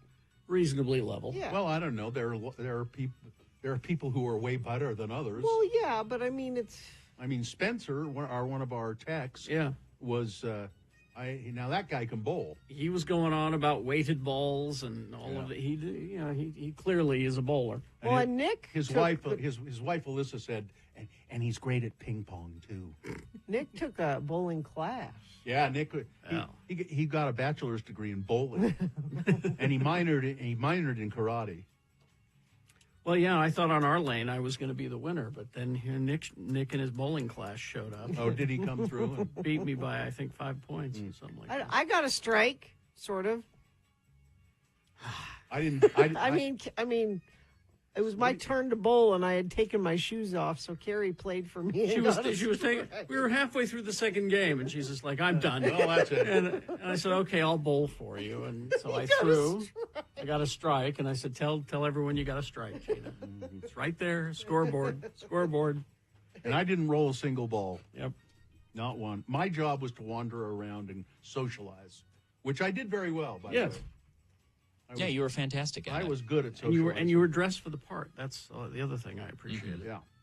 See, my bowling got worse in the second game. Because, Hi, Nick. Hi, guys. Nick's your buddy. Nick's your pal. The dangerous part for me was the $12 pitchers of beer. So, yeah. Is that a good price for somebody? I think Adam said, or somebody said, this is a really good price for Zach. For a pitcher of beer? Yeah, me and Zach were saying, I think this is our new hangout spot after this. Because you can just go and drink beer there. If you want, we'll get done with shifts, and then Oh, yeah. we'll just go get a pitcher and bowl away. I don't think you even have to bowl. You can just have a beer. Oh, yeah. Can you? Sure. Yeah. How would they know? You're selling it harder for me. Go sit You up can just in go the- and have lunch there. Sure. Okay. They don't care. All right. There's a counter up there where the snack bar or whatever you call it is. So you can get a pitcher of beer and a hamburger and sit up there. Do you think they'll get mad if I get like burger grease all over the bowling balls? Yeah, don't do that. Yeah, don't do that. Right. Be tidy about the whole thing. Oh, and they're hiring. Hey, there you go. I just went to their website. Oh, there you go, Nick. What do they need? Pin setters? Do they need someone to plug the phones back in over and over again? You're good at that. They're looking for. You could do this. They're looking for a part-time, honest, motivated self-starter. There's one word there that doesn't work. It's honest. Responsibilities include cash handling, Yeah. cooking, Done that. serving beer, All right. Haven't done that. cleaning, and customer service. All but the beer part I've done in the past. And you could do that. You can do any of that. And you live close by. I do. Yeah. Relatively. Yeah. I could walk there, right? Yeah. I put on some bowling shoes, wear them in. Sure. Yeah. I think, Nick, that if you when radio doesn't work out. So Here I'm are your- standing. I was standing there with Nick, next to Nick, and up came a family, and said to Nick, "You're our favorite DJ."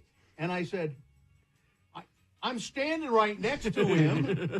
Come on. What? Well, and then they clarified you're a favorite morning show host. Yeah. Or You're not really a DJ, Bill. I haven't talked a lot this morning. Boy, I know. That was there's Dr. Freud. There's once. a reason I do vocal warm-ups a lot of the time. Here's your employee perks. If you decide to take this job, this would be a good job for you, Nick. Okay. You can bowl for free, flexible hours, Perfect. fun environment, and 50% off food. What am I doing here? I don't have no idea. Yeah. Get out. We don't offer any of that. No. Go now. My brain is just stewing in its own stress all day here. What is I it? could be bowling all What day. does it pay? Does it say? It says hourly wage to be discussed. It doesn't. Okay. Well, that's to be discussed here as well. So, Nick, then then, I would, if I were you, I would take my wife with me and have her negotiate the hourly wage. Because I don't think you're good at it. Is she strong arm or? I don't know. I think she could. I hope the bowling place is listening right now. I hope so too. Yeah. They do listen to the show. I know they do. Okay. It's the bowling place is called Olympus. Olympus Hills Lanes. Olympus Hills Lanes. Thank you. Not just the bowling place. No. Although that's a good name for I a like the bowling name. alley. Yeah, that'd be good. It's descriptive. It has that benefit. But it was a good facility. I think I'll have to go there again. Really nice. It's very very clean. Very and they have all the latest stuff that you're supposed to have, I guess, in bowling alleys. You know. What's the latest stuff? Oh, they have all the animations on the screens Yes. and all of that. Oh, I don't know why it didn't let us do it, but you can take your photo as you sign in, and then your photo interacts after the fact whenever you get the strike, or it embarrasses you if you get the gutter ball. Yeah. Yeah. It was too much. You think? There was you a could have lot done of it, but you sensory, didn't. overload. There happening. really is a lot of stuff going on. And then Bill was asking me about scoring, and I'm like, I can't even remember how to score bowling anymore.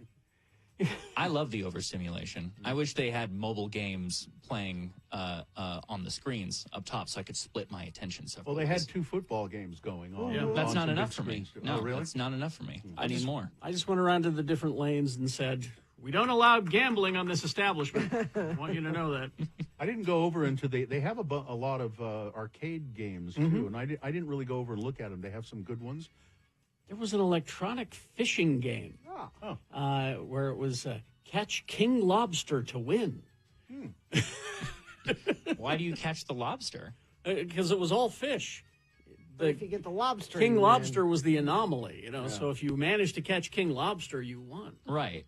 And then they would have tickets on the game so you could get prizes. And they got pool tables. They got 2 pool tables, and they got air hockey. Yeah. Oh, if we had time, I would have crushed it at pool. Did you take a class in pool too? Unironically, I did. Did you get? Well, then we need to have a match between you and Tim the Tree Guy, because Tim was saying that he is a pool hustler. Really? Yeah. And you're complaining about still being in college? I know. I took a lot of classes sarcastically back in the day, and it's kind of, biting me in the I ass. took a handball class.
Culture Club, because, well, on this day, oh, and Rip in Sunset knew this, by the way. He texted this in. He said, is this your on this day because in 2007, Boy George was arrested?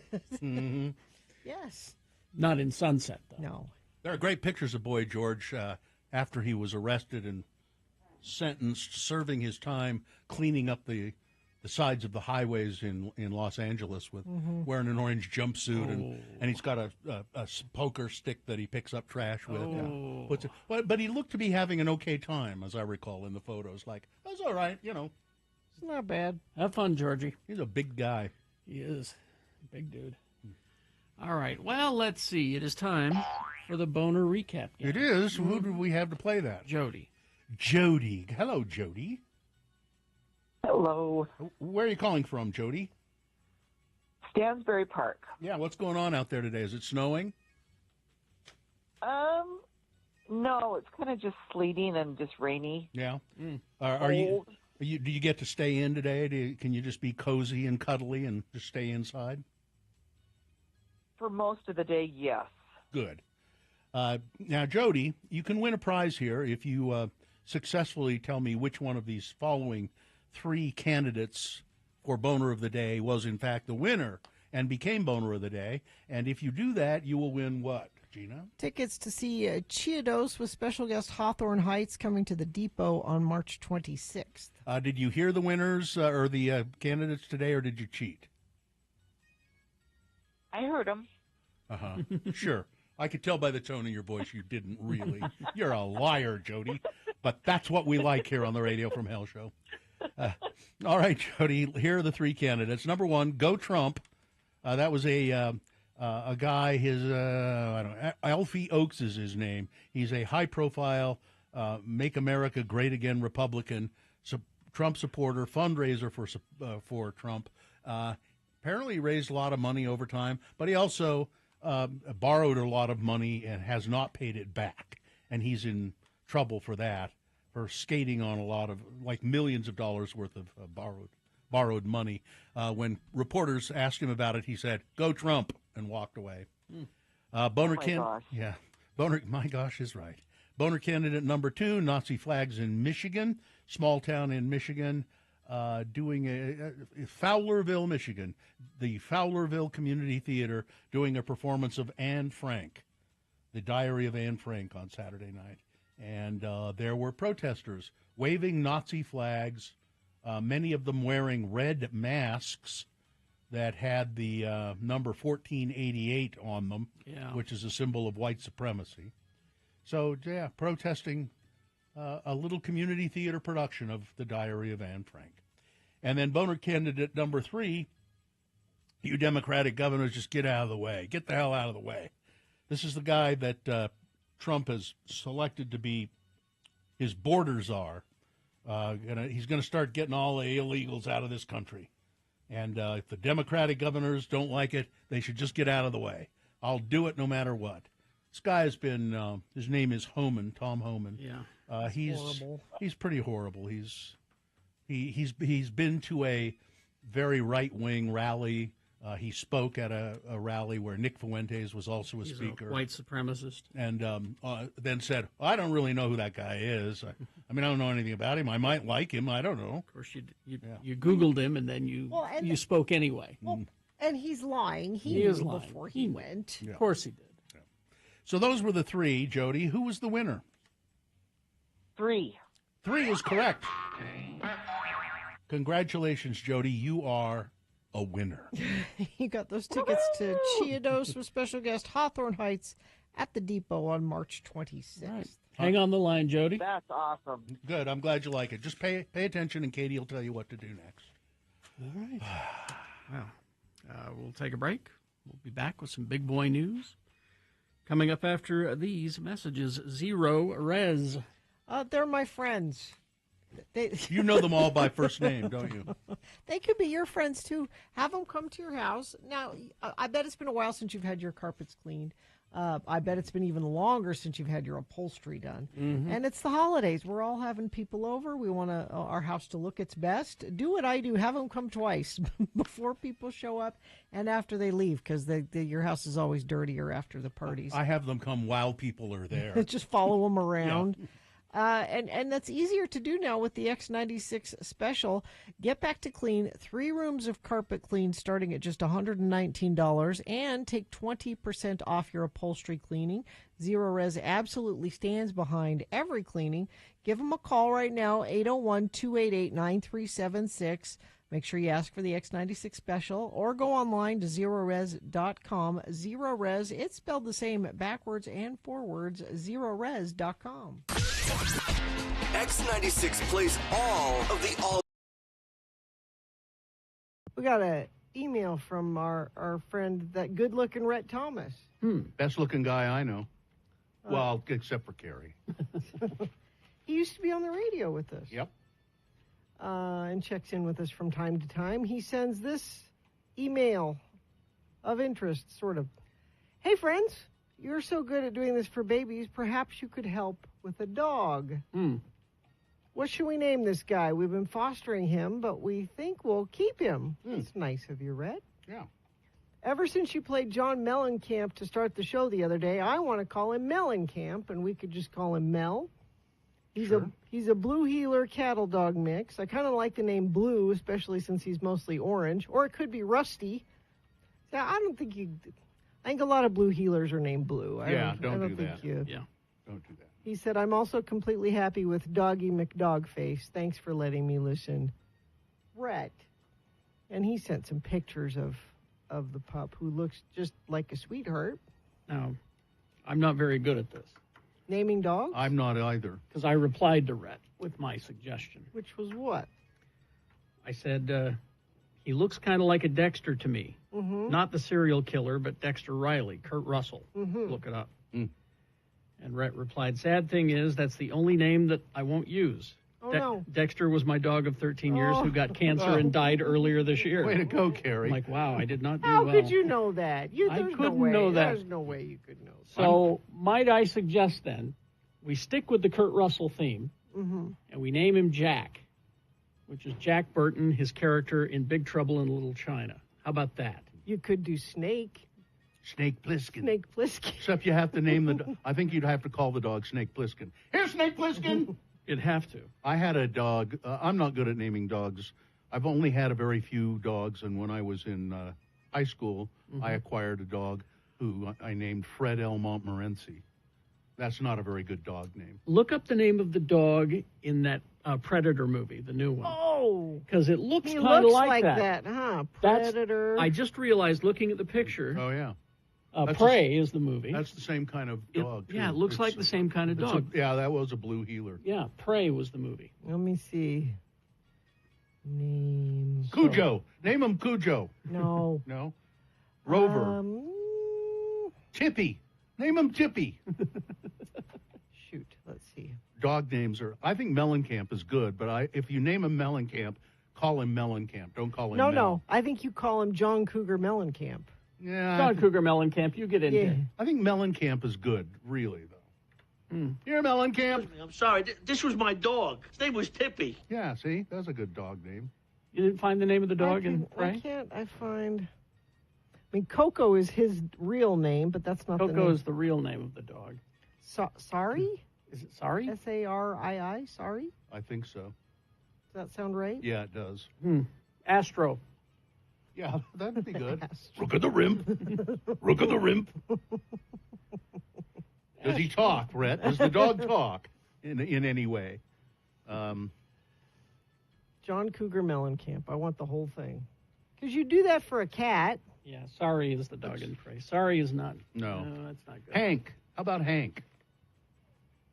We need Hank Kingsley. Yeah. We need dogs to have more human, like Paul. Just name a dog Paul. Yeah, people names. Yeah, people names. Steve?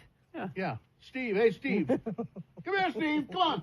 And then, there'd Alan? be people Steve and Alan. There'd be people who would look around, like, what? Why are you calling me?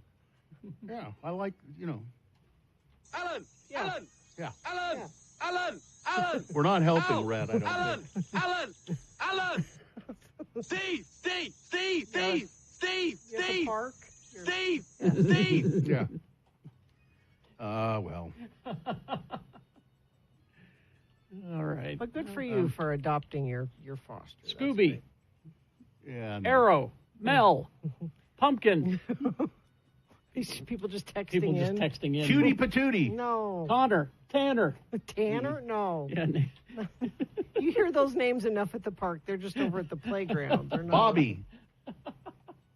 Yeah, Bobby is good for Bobby Hill. Yeah.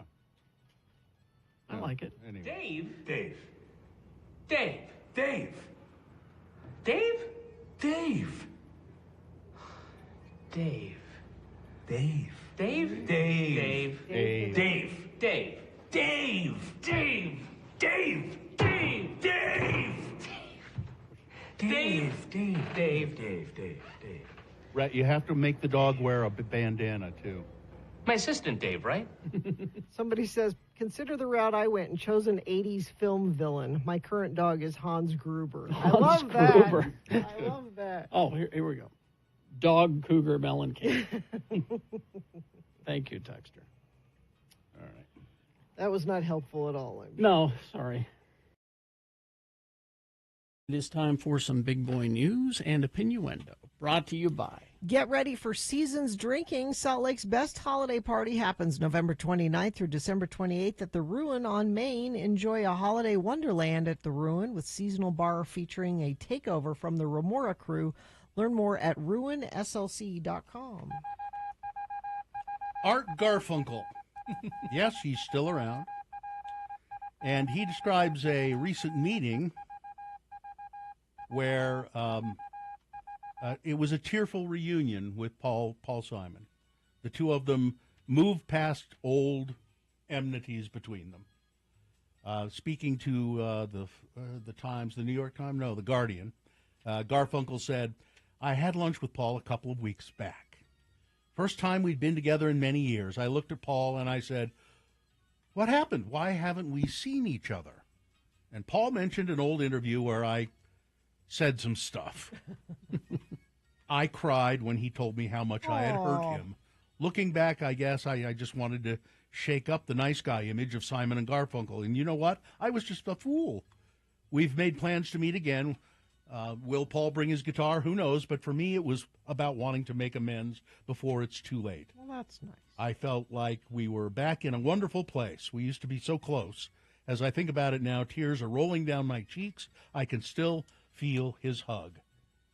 He was speaking as he promoted a new album, Father and Son, made with his son Art Jr., who discussed his father's reunion with Simon. They've had their ups and downs over the years, but after the meeting, Dad was so happy. And I hope this helps the album sell, he said. No, he didn't. And Paul Simon did comment on it as well and said it was nice to be with Artie again, and I think we've finally patched up all of our differences. And it's about damn time, because they don't have very much time left, either one of them, really. Yep. CNN anchor Chris Wallace announced on Monday that he will leave CNN. Chris Wallace? Chris Wallace at the end of his contract, citing the growing influence of podcasters like Joe Rogan and Charlemagne the God. Wallace, who joined CNN in January of 2022 after nearly 20 years at Fox, told the Daily Beast he would leave the network at the end of the 3-year contract in favor of independent broadcasting, describing podcasts and streaming platforms as where the action seems to be, he says, not where the action is. It seems to be there. Wallace pointed to Rogan and Charlemagne's influence during the 2024 election before adding, I don't flatter myself to think I will have that sort of reach. He won't be Chris Wallace the God? Is that going to change his name? I don't think either of those two guys, Rogan or Charlemagne, I don't think that they had influence.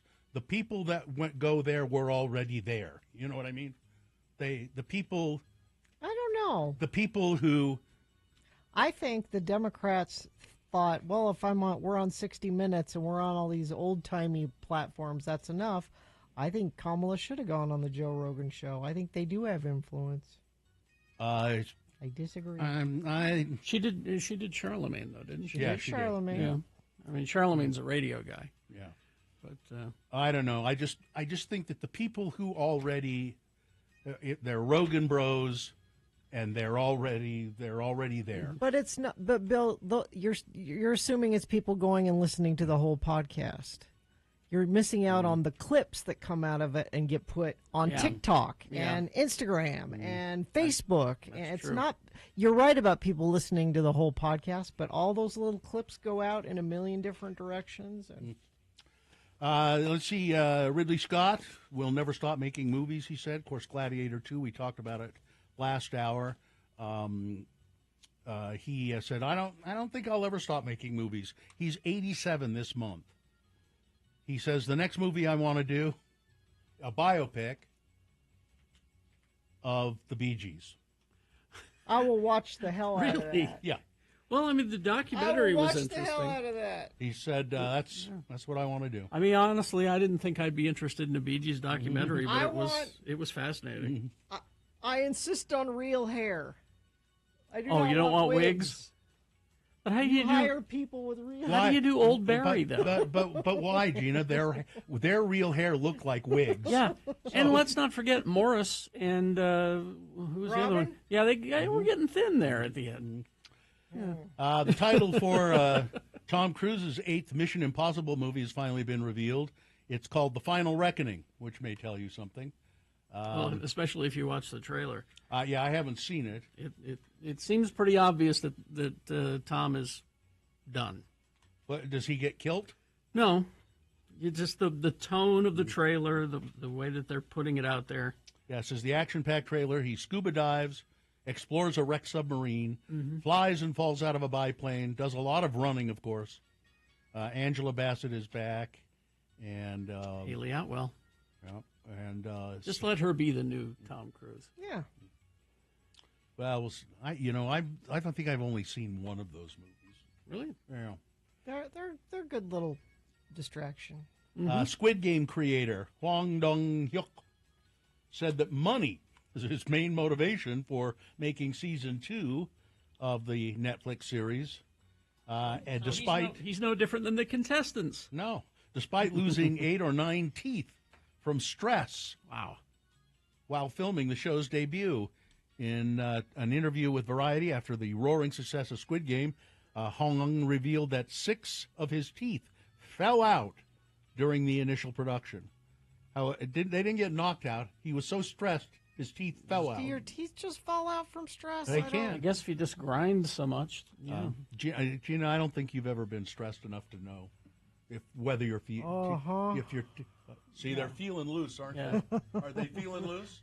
They're falling out right Gina's never had any stress or trauma. Had any stress in my life. Due to the series' adverse effects on his stress levels and health, Hong said at one point, he said, I will never make another season. But they threw enough money at him, and so there will be another. There's 2 more seasons, and then there's an American spinoff, and the guy in charge of the American spinoff is David Fincher, I believe. Aren't they going to do an actual, or have they done it? They did do a live show. Yeah, was it? It was terrible. Danny DeVito. He's been named one of the 10 sexiest men. Nope. 10 sexiest bald men for 2024. Bald men specifically. I don't see it. Nope. Here are the top 10 of this year's most bald, delicious men. Okay. Number 1, Prince William. No. Dwayne Johnson. Shaq. Yeah. Kelly Slater. He's a surfer? Kelly Slater's good. Is he a He's a surfer, I think. Okay, yeah. Terry Crews. Danny DeVito. No. Samuel Jackson. I don't know Thierry Henry. Thierry Henry. Stanley Tucci. Okay, yes, should be number 1. Yeah. Stanley Tucci. I don't know if these are in order of, they're just, the top 10. And then Vin Diesel. Okay. Not a great. Where's your Jason Statham? Yeah, where's he? Exactly. I don't He know. should be in there. I don't know. Let's see. Anything else here? Timothy Chalamet took an unconventional approach to playing Bob Dylan, he said. People magazine talking to him about his transformation into the end-of-the-line singer for an upcoming biopic. Oh, it's called A Complete Unknown. He said, differs from other actors like Austin Butler and Natalie Portman. Somebody once said to me, you can't make a movie about a painter because it's not interesting to watch paint dry, Chalamet says. Oh, that Jackson Pollock movie was good. Bob's has that element because he's not one of those forward-facing musicians. He continued to say that for his portrayal of Dylan, it didn't make sense for him to mimic his every move with planned choreography. He recalls seeing a vocal coach and working with a dialect and movement team, saying it was all this stuff that I saw my good friend Austin Butler crush it with Elvis. But he said, I can't do any of that stuff. It's not my style, and it's not Dylan's style either. No. Elvis you could do an impression of because he was flamboyant, and Bob Dylan is generally not considered flamboyant. So Timothy Chalamet as Bob Dylan. We'll see. And finally, Chris Pratt and Katherine Schwarzenegger are parents again. Isn't that nice? I feel like this happens twice a year. How many kids do they have? They have. They're being fruitful and multiplying. It's like the Bible told him to do. Pratt and Schwarzenegger are already parents to daughters Eloise Christina and Lila Marie. So they have two. That's it, just two? I just have a feeling like. Well, he's got how many with his He's also had just Jack, one. Yeah. Jack with Anna Faris. So I think they're naming this baby Grab Ford. Bag. No, they're naming him Ford. Oh, I thought it was Grab Bag. All right, that's Ford Pratt. Ford Pratt? Yeah. It's the all new 2024 Ford Pratt. I don't get it. All right, weather. Okay, so we got snow, rain, depending on where you are. This will continue through most of the day into the early afternoon, and then it should cease by then. 47 for a high, overnight low 28. Looks like we have a couple sunny days, Wednesday and Thursday. Next chance for rain looks like Friday night into Saturday. We might have to bring an umbrella on our whiskey walk. Gina, the baby's name is Ford Fitzgerald Schwarzenegger Pratt. Yeah, well, yeah. Ford Fitzgerald Schwarzenegger Pratt. Not just Ford Pratt. Poplar Street Pub, the place for hockey. Every NHL game will be televised, featuring daily drink and food specials like their animal-style sliders. Poplar Street Pub, within close proximity to the Delta Center. Information at poplarstreetpub.com. Don't miss a single moment of the... Now, yesterday, I had this list, but we didn't have time to go into it. Oh, goody. The Planet of the Apes movies, ranked all in of order. them. All of them. Of course, you remember, or maybe you didn't know, The Planet of the Apes, originally, based on a novel written by a Frenchman. Pierre Boulle. Yeah, in 1963, best known for the novel The Bridge Over the River Kwai. Oh, okay. But then he wrote a science fiction novel called Planet of the Apes. The first movie was loosely based on that. Very loosely. Apparently, it was quite different. Yeah, because I read the book, and the book's just okay. So here we go. These are all of the movies, the original Planet of the Apes movies and the new series ranked in order. Okay? So this is all of them. Yeah. Okay. And I've seen the list. Number 10, 2001's Planet of the Apes. That's Tim Burton. That's the Tim Burton, Mark I Wahlberg. liked It was that okay. one. It was Human Lover. I know people. It has the saving grace of Paul Giamatti as an orangutan. Yes. And what I loved Michael about Clark that, Duncan. Wine drinking. what I loved about that was when Paul Giamatti was contacted about it from his agents. They said, "Well, you got this Planet of the Apes movie. I guess I could cast you. You don't want to be an ape." And he goes, "I will kill you if I am not an ape. I had better be an ape." Number 9, 1973, Battle for the Planet of the Apes. That's the last one in the original 5. The fifth and the final entry of the original Ape series. Says it's a bit shaggy. Yeah. The ape masks for background actors hang very loosely. Yeah. You know. As each one went along, the budgets got cut. And, yeah, that one was... that one's Paul Williams as an orangutan. So I remember. Yeah. Claude Akins as General Aldo. Aldo, yes. Mm-hmm. Roddy McDowell's still in it, though. Mm-hmm. Committed ape leader, Caesar.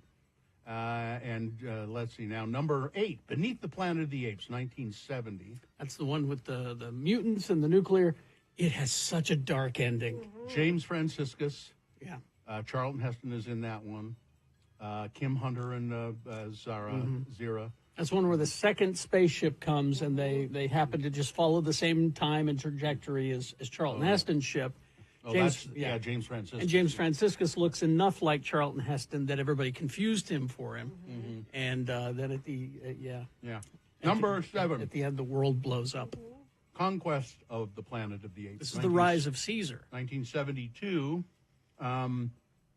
Let's see. The film follows Cornelius and Zero's son, Milo. Oh, Milo, yeah. Yeah. There's, Ricardo Montalban. That's what I was going to say. Is that Isn't the he one the with circus Ricardo? guy? Yeah. Okay. Because he's going to keep him safe. Yeah. With, Mama. Number 6, Escape from the Planet of the Apes. This is the one where the apes come back to our time. So Sal Mineo is Milo. They're running around L.A., right? Yeah. Number That's where we learned the term. Would you like some of this wine, Zero? Oh, what is that? Just think of it as grape juice plus. And then she gets drunk and starts talking. Yeah. Number 5 from 2011, Rise of Planet of the Apes. Mm-hmm. This is Andy Serkis, when Andy Serkis comes in. And this is the James Franco James one. Franco and John Lithgow. It's a good one. Number 4 is Kingdom of the Planet of the Apes from 2024. The new one. The most recent one. Yeah, that's. Have you seen it yet? Not yet. Life keeps getting in the way. Yeah. Number 3, Battle of the Apes, 1968. This is the one with Maurice Evans is in it, I believe, and Charlton Heston. Number 2, War for the Planet of the Apes, 2017. That's Andy Serkis again. That's the one that I really enjoy. It's Caesar and Koba in this brothers fighting kind of thing. Steve Zahn is a bad ape. That's his character's name. Bad Ape. Mm-hmm. And then number 1 from 2014, Dawn of the Planet of the Apes. Oh, no, this is the one that I'm thinking of. Okay. Yeah. The names are confusing. Yeah. This one has Jason Clarke, Kerry Russell, Mm-hmm. and Andy Serkis, of course, Gary Oldman, Mm-hmm. and there you go. Heartbreaking scene with Koba where Caesar says, "Let the humans do their work," and Koba points to his scars because he's been experimented on for years. He points to his scars and he goes, "Human work, human work." Yeah. Heartbreaking. So there you go, 10 movies. It would be, I don't know, the best way to watch them, though, I think would be to watch the original series 1 through 5. Yeah, I'd watch the first 5 and then start. And then start and watch these other ones in the order they were In the order, released. yes, exactly. Yeah. I think that's the way to watch them. And they're all on Disney Plus right now.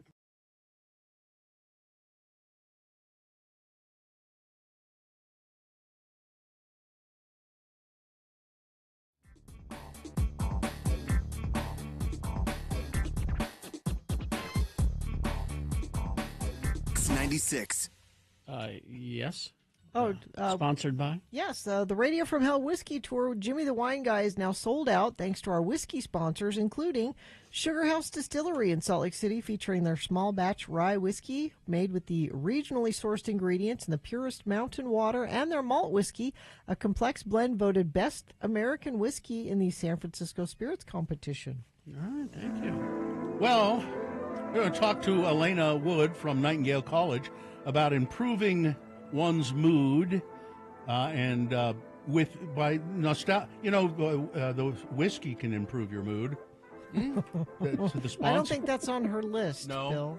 No, we're going to talk about how nostalgia can improve your mood and increase your resilience. Good morning. Good morning. How are you doing today? I'm in the mood for an old-fashioned love song. That's what I love that. Yeah. I was looking over your list, Elena. I do most of these things, and I actually do them if I'm feeling blue. I will do a lot of these things on your list. I love that. That's so great. Let's talk a little bit about them individually. What are we talking about here? What nostalgia things can you do that will help? Yeah, so just kind of tuning into and remembering the good times in our past can really help us to be happier and, like you said, even increase our resilience. So my first recommendation is to listen to old music, songs from your childhood or your teenage years. they can help to bring a sense of comfort and joy and just, kind of remembering those good old days when life was maybe a little easier for you. You wouldn't think that hair metal would make you feel better about things, but it does for me. I think the lazy, hazy, crazy days of summer. That's what it is. Yeah. Okay, so hair metal for Gina. Yeah. The next recommendation is to look through old photo albums. And this can be digital, this can be paper, this can be even just looking through your social media feed from several years ago. And remembering those joyful moments, connections with friends and family, how cute your kid was when they were a tiny baby, those kinds of things can really bring us a lot of joy. Yeah, Don't make fun of me. I remember when my kids were cute. I in the morning here, I do this every day.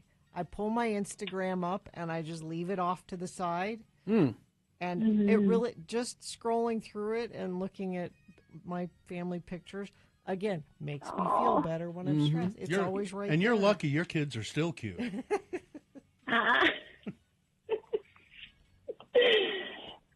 The next recommendation, sorry, you want to say something? No.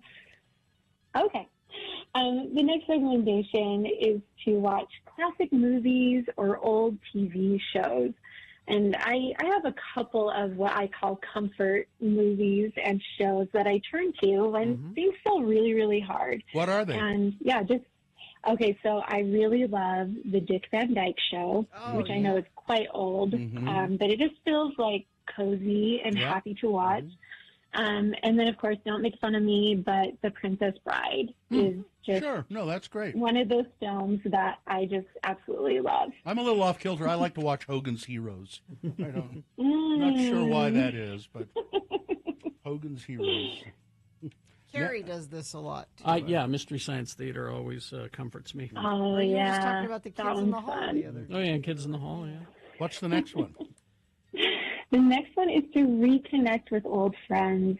So somebody that was in your life many years ago, maybe they aren't as close to you, either like physically, geographically close to you, or maybe you've just kind of lost touch over the years. But reconnecting with somebody that you knew and loved years and years ago and just catching up on those old memories as well as what's happening now. Like Paul Simon and Art Garfunkel just did. They just got back together for the first time in years. And that is a really good example. Yeah. It said it was very cathartic. I love that. What's next? Next, visiting places from your past, going back to places that had a sentimental meaning for you as you were growing up, or even just in the last several years, that can bring up really positive memories and even fun memories.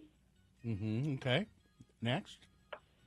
Engaging in hobbies you enjoyed as a child. And I really want to emphasize activities that involve play and just fun can be really, really good for our mood.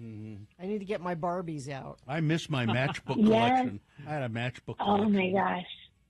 Yeah, I really did, actually. I love that. How do you play with a matchbook collection? Well, you don't play with it. You just... I'm going to say that's not a good idea. You just look at it and, look at all these different matchbooks. Oh, that's good. And finally, just, of course, always remembering to keep ourselves rooted in the present moment. It's so great to remember these good times, but it doesn't really serve us to live in the past. So while we're looking at old photos and things like that, remembering that, today is 2024, and we need to be in this moment too. That's what. So I was going to ask you about that, because when I do some of these things, it has the tendency to make me too sad, and I don't. I think, I don't want to do that anymore. It makes me too. You start wallowing in it, and it's kind of so.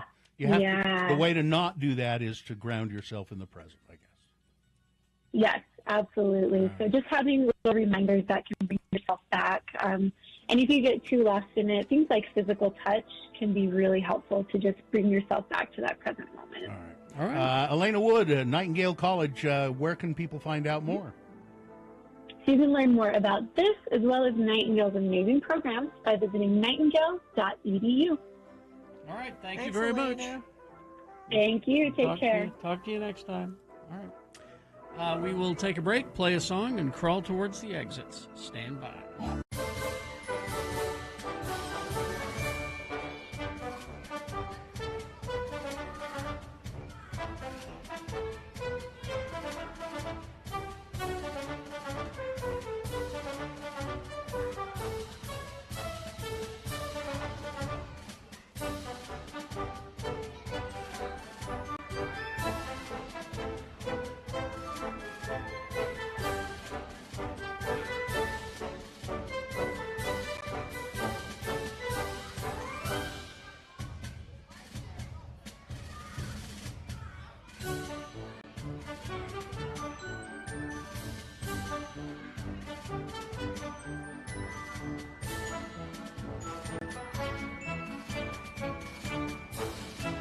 You know what I have here?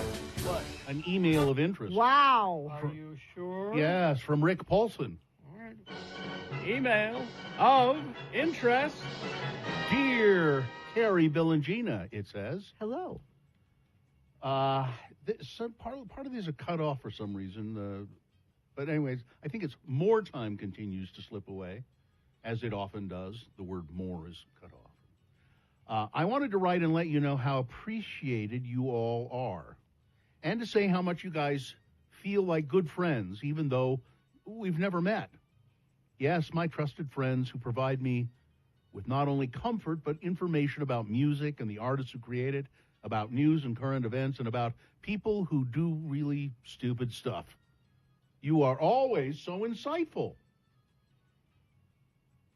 intriguing, funny, and informative, and you can always put a smile on my face. This is so good so far, isn't it? That's nice. It gets even better, actually. I was going to say I'm waiting for... No, it gets For better. the butt? Carrie's The waiting butt. for No, the butt. there's no but. Oh. It gets better. And let me just pause and say, please, send us emails of interest if you hate us. Hate mail, come on. hate mail at x96.com. Yeah. I started listening to you, Bill and Carrie, around 91 or so. Gina wasn't a part yet, and her dad, Tom Barberi, had been booted off the air. Tom had always been my go-to since the early 70s. And I was looking for something to fill that large void. Spinning the dial one day. See, kids, there used to be these things called radios, and they had these, some of them had dials, on actual dials. Mm-hmm. And you could tune in your favorite radio station. Anyway, spinning the dial one day, I happened on to the two of you, that is, Carrie and Bill, doing the most crazy thing. What? Bill was sampling different dog foods, No, I was... and Carrie was Yeah, you were there. commenting I was and there. keeping score. Yeah. You guys were so funny, and you just made me laugh, and I've been listening ever since. Through the years, I've learned a great deal about each of you, and I'm always anxious to hear about how your weekend or your trip or your surgery or your wedding went. Because we've done a lot of all of those things. Your stories always make it fun and interesting. I relate to each of you, but mostly I relate to you, Bill. I've listened to you. I've listened to the things you've said about your life, your likes and dislikes, because I too am an Ogden native, and apparently he's not ashamed to say it. As I've listened to the things you've said about your life, your likes and dislikes, and I'm an Ogden native. We were born within a month of each other. This guy and I, Rick and I. Though I've not heard you mention it, I think we were probably born at the same hospital. And then he says the name of the hospital, and he's right. We were D Memorial Hospital. My mom and dad relocated to Salt Lake when I was 2, so maybe I'm not that much of a native, although my grandparents and some cousins lived in Ogden, so I spent a lot of time there growing up.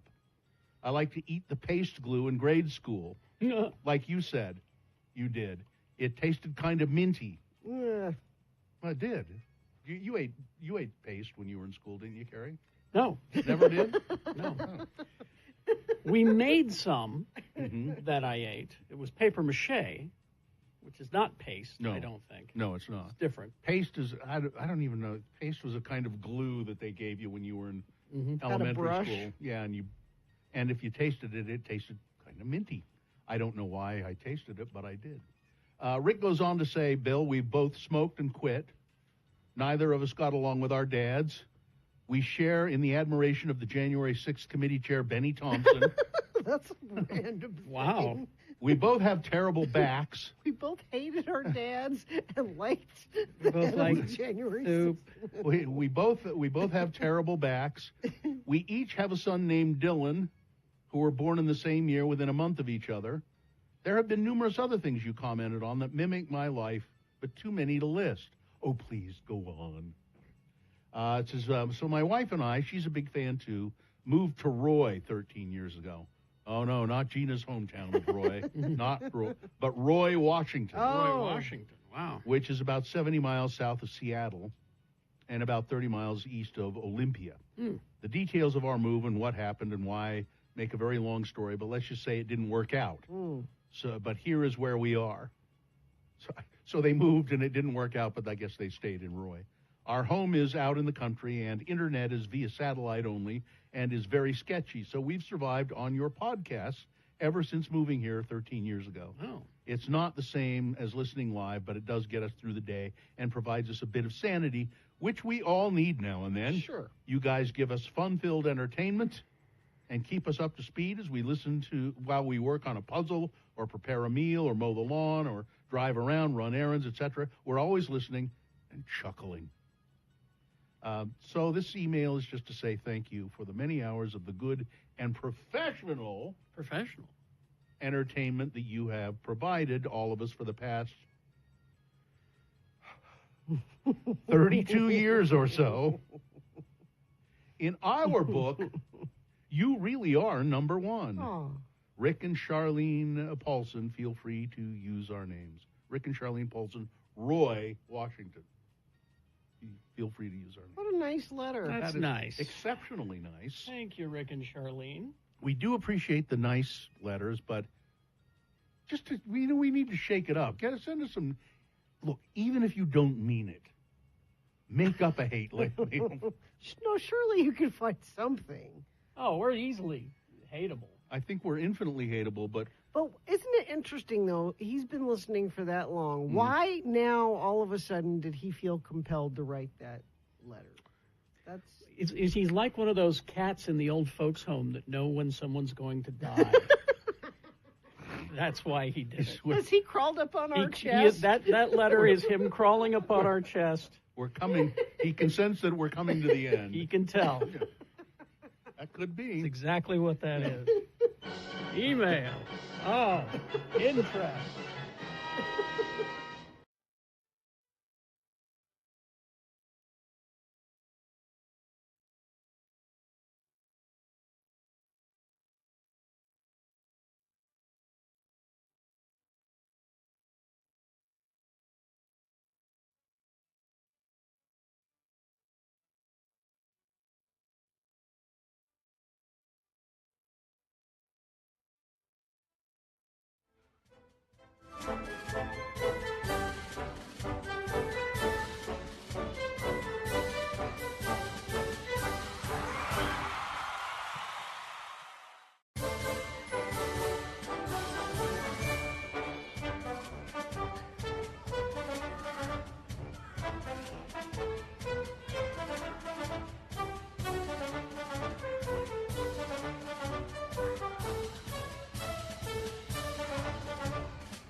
Mm.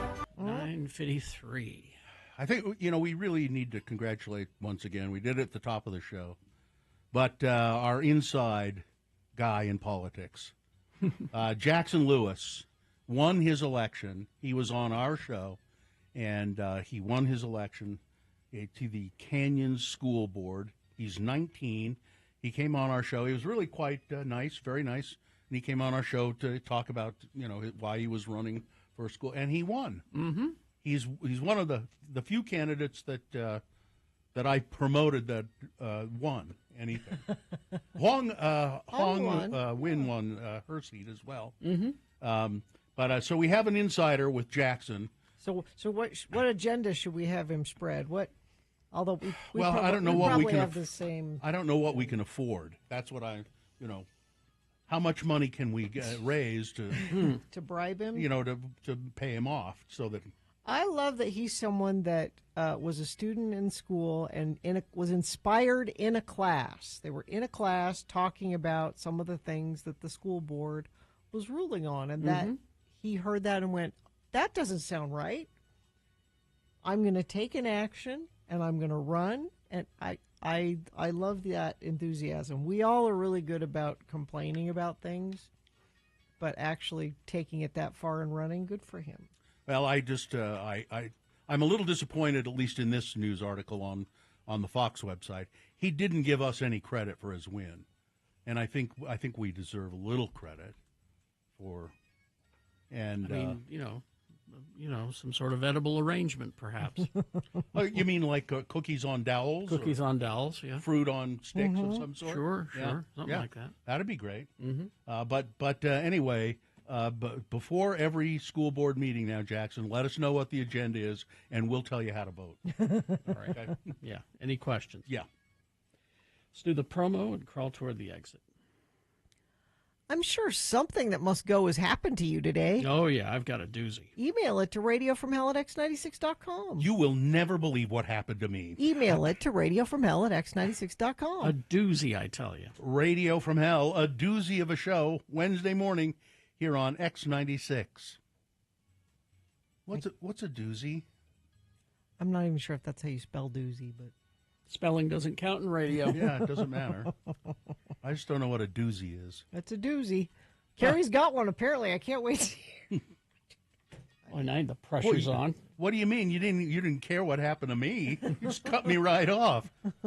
You'll never care. You didn't believe what happened to me. Just email. Just it, email. Bill. Whatever it is, email. Shut up. Don't tell me. All right. Fine job as always, Katie. Live long and prosper, bitches. Oh, you know who I am. There's no spelling in radio. That's true.